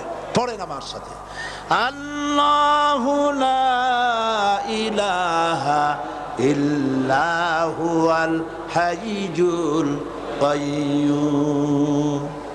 দুনিয়ার সমস্ত পয়গম্বর অত্যাচারিত হলেন, শুধু তাই নয়, বিশ্ব নবী আখেরি জামানার পয়গম্বর নবী মুহাম্মদ রাসূলুল্লাহ সাল্লাল্লাহু আলাইহি ওয়াসাল্লাম জাতির কাছে আসলেন। তিনি এসে বললেন, ইয়া আইয়ুহান নাস কুলু লা ইলাহা ইল্লাল্লাহ। প্রথম দাওয়াত শুনছেন কথা? রাসূলুল্লাহ বলছেন, ও জাতি, আমার রাসূল তো মক্কার রাসূল না শুধু, মদিনার রাসূল না শুধু, আরবি ভাষাভাষীদের রাসূল না শুধু, আমার নবী কি নবী? চিল্লায় বলেন। তাই তিনি বলেছেন, ও বিশ্বের মানবতা, বিশ্বের মানব গোষ্ঠী, যদি মুক্তি পেতে চাও, নাজাত পেতে চাও, উচ্চারণ করো, বিশ্বাস করো, আমল করো, বলো লা ইলাহা ইল্লাল্লাহ। জোরে পড়েন, লা ইলাহা ইল্লাল্লাহ, লা ইলাহা ইল্লাল্লাহু মুহাম্মাদুর রাসূলুল্লাহ। কোরআন কারীমের ভিতরে আয়াতুল কুরসির মধ্যে বলে দিয়েছেন, আল্লাহু লা ইলাহা ইল্লা হুয়াল হাইয়ুল কাইয়্যুম। প্রাণ খুলে সবাই পড়েন, বসা মানুষ দাঁড়ানো মানুষ। আল্লাহু লা ইলাহা ইল্লা হুয়াল হাইয়ুল কাইয়্যুম।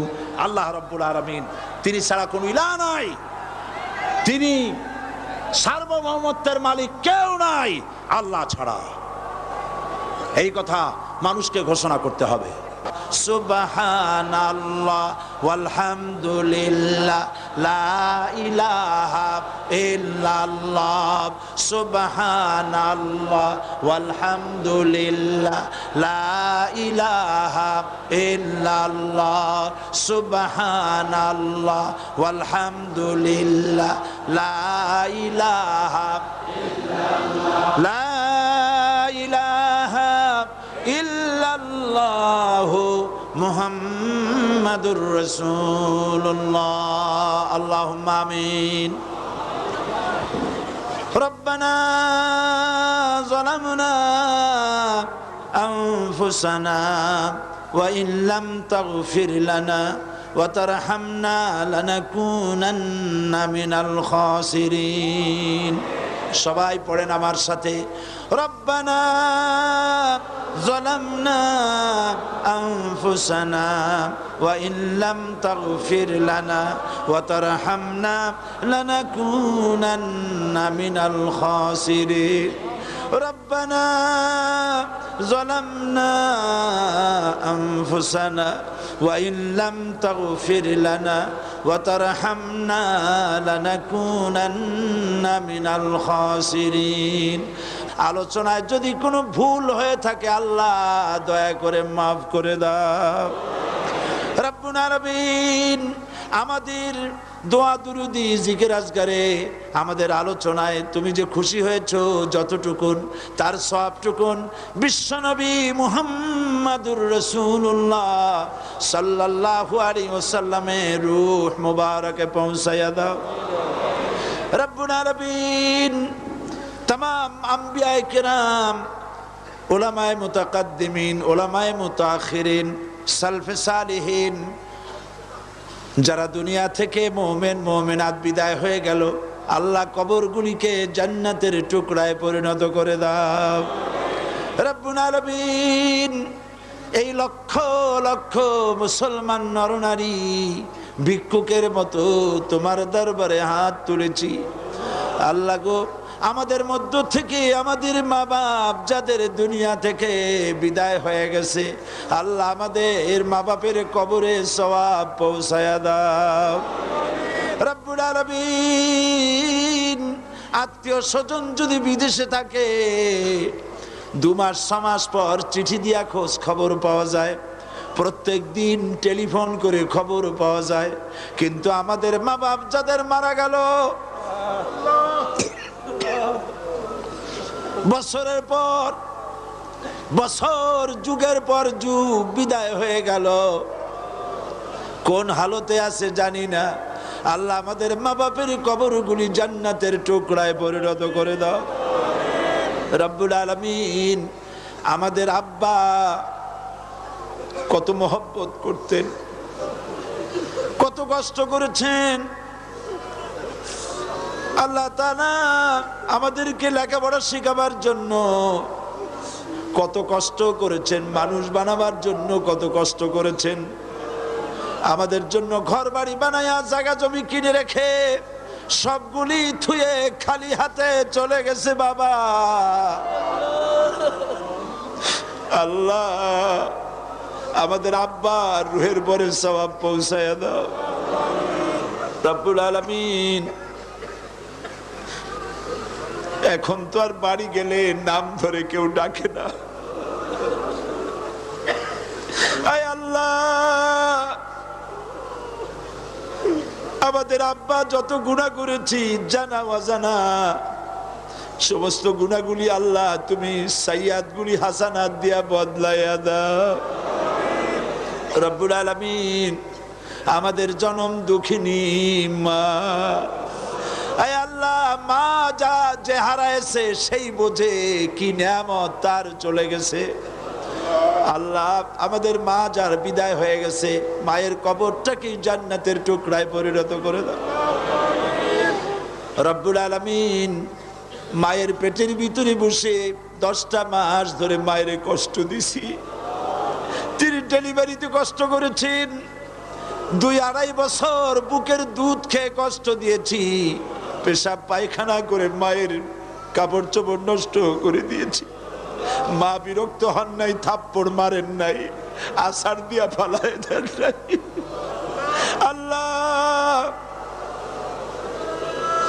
মা যাদের মারা গেল মাবুদ, মায়ের কবরটাকে জান্নাতের টুকরা বানায়া দাও।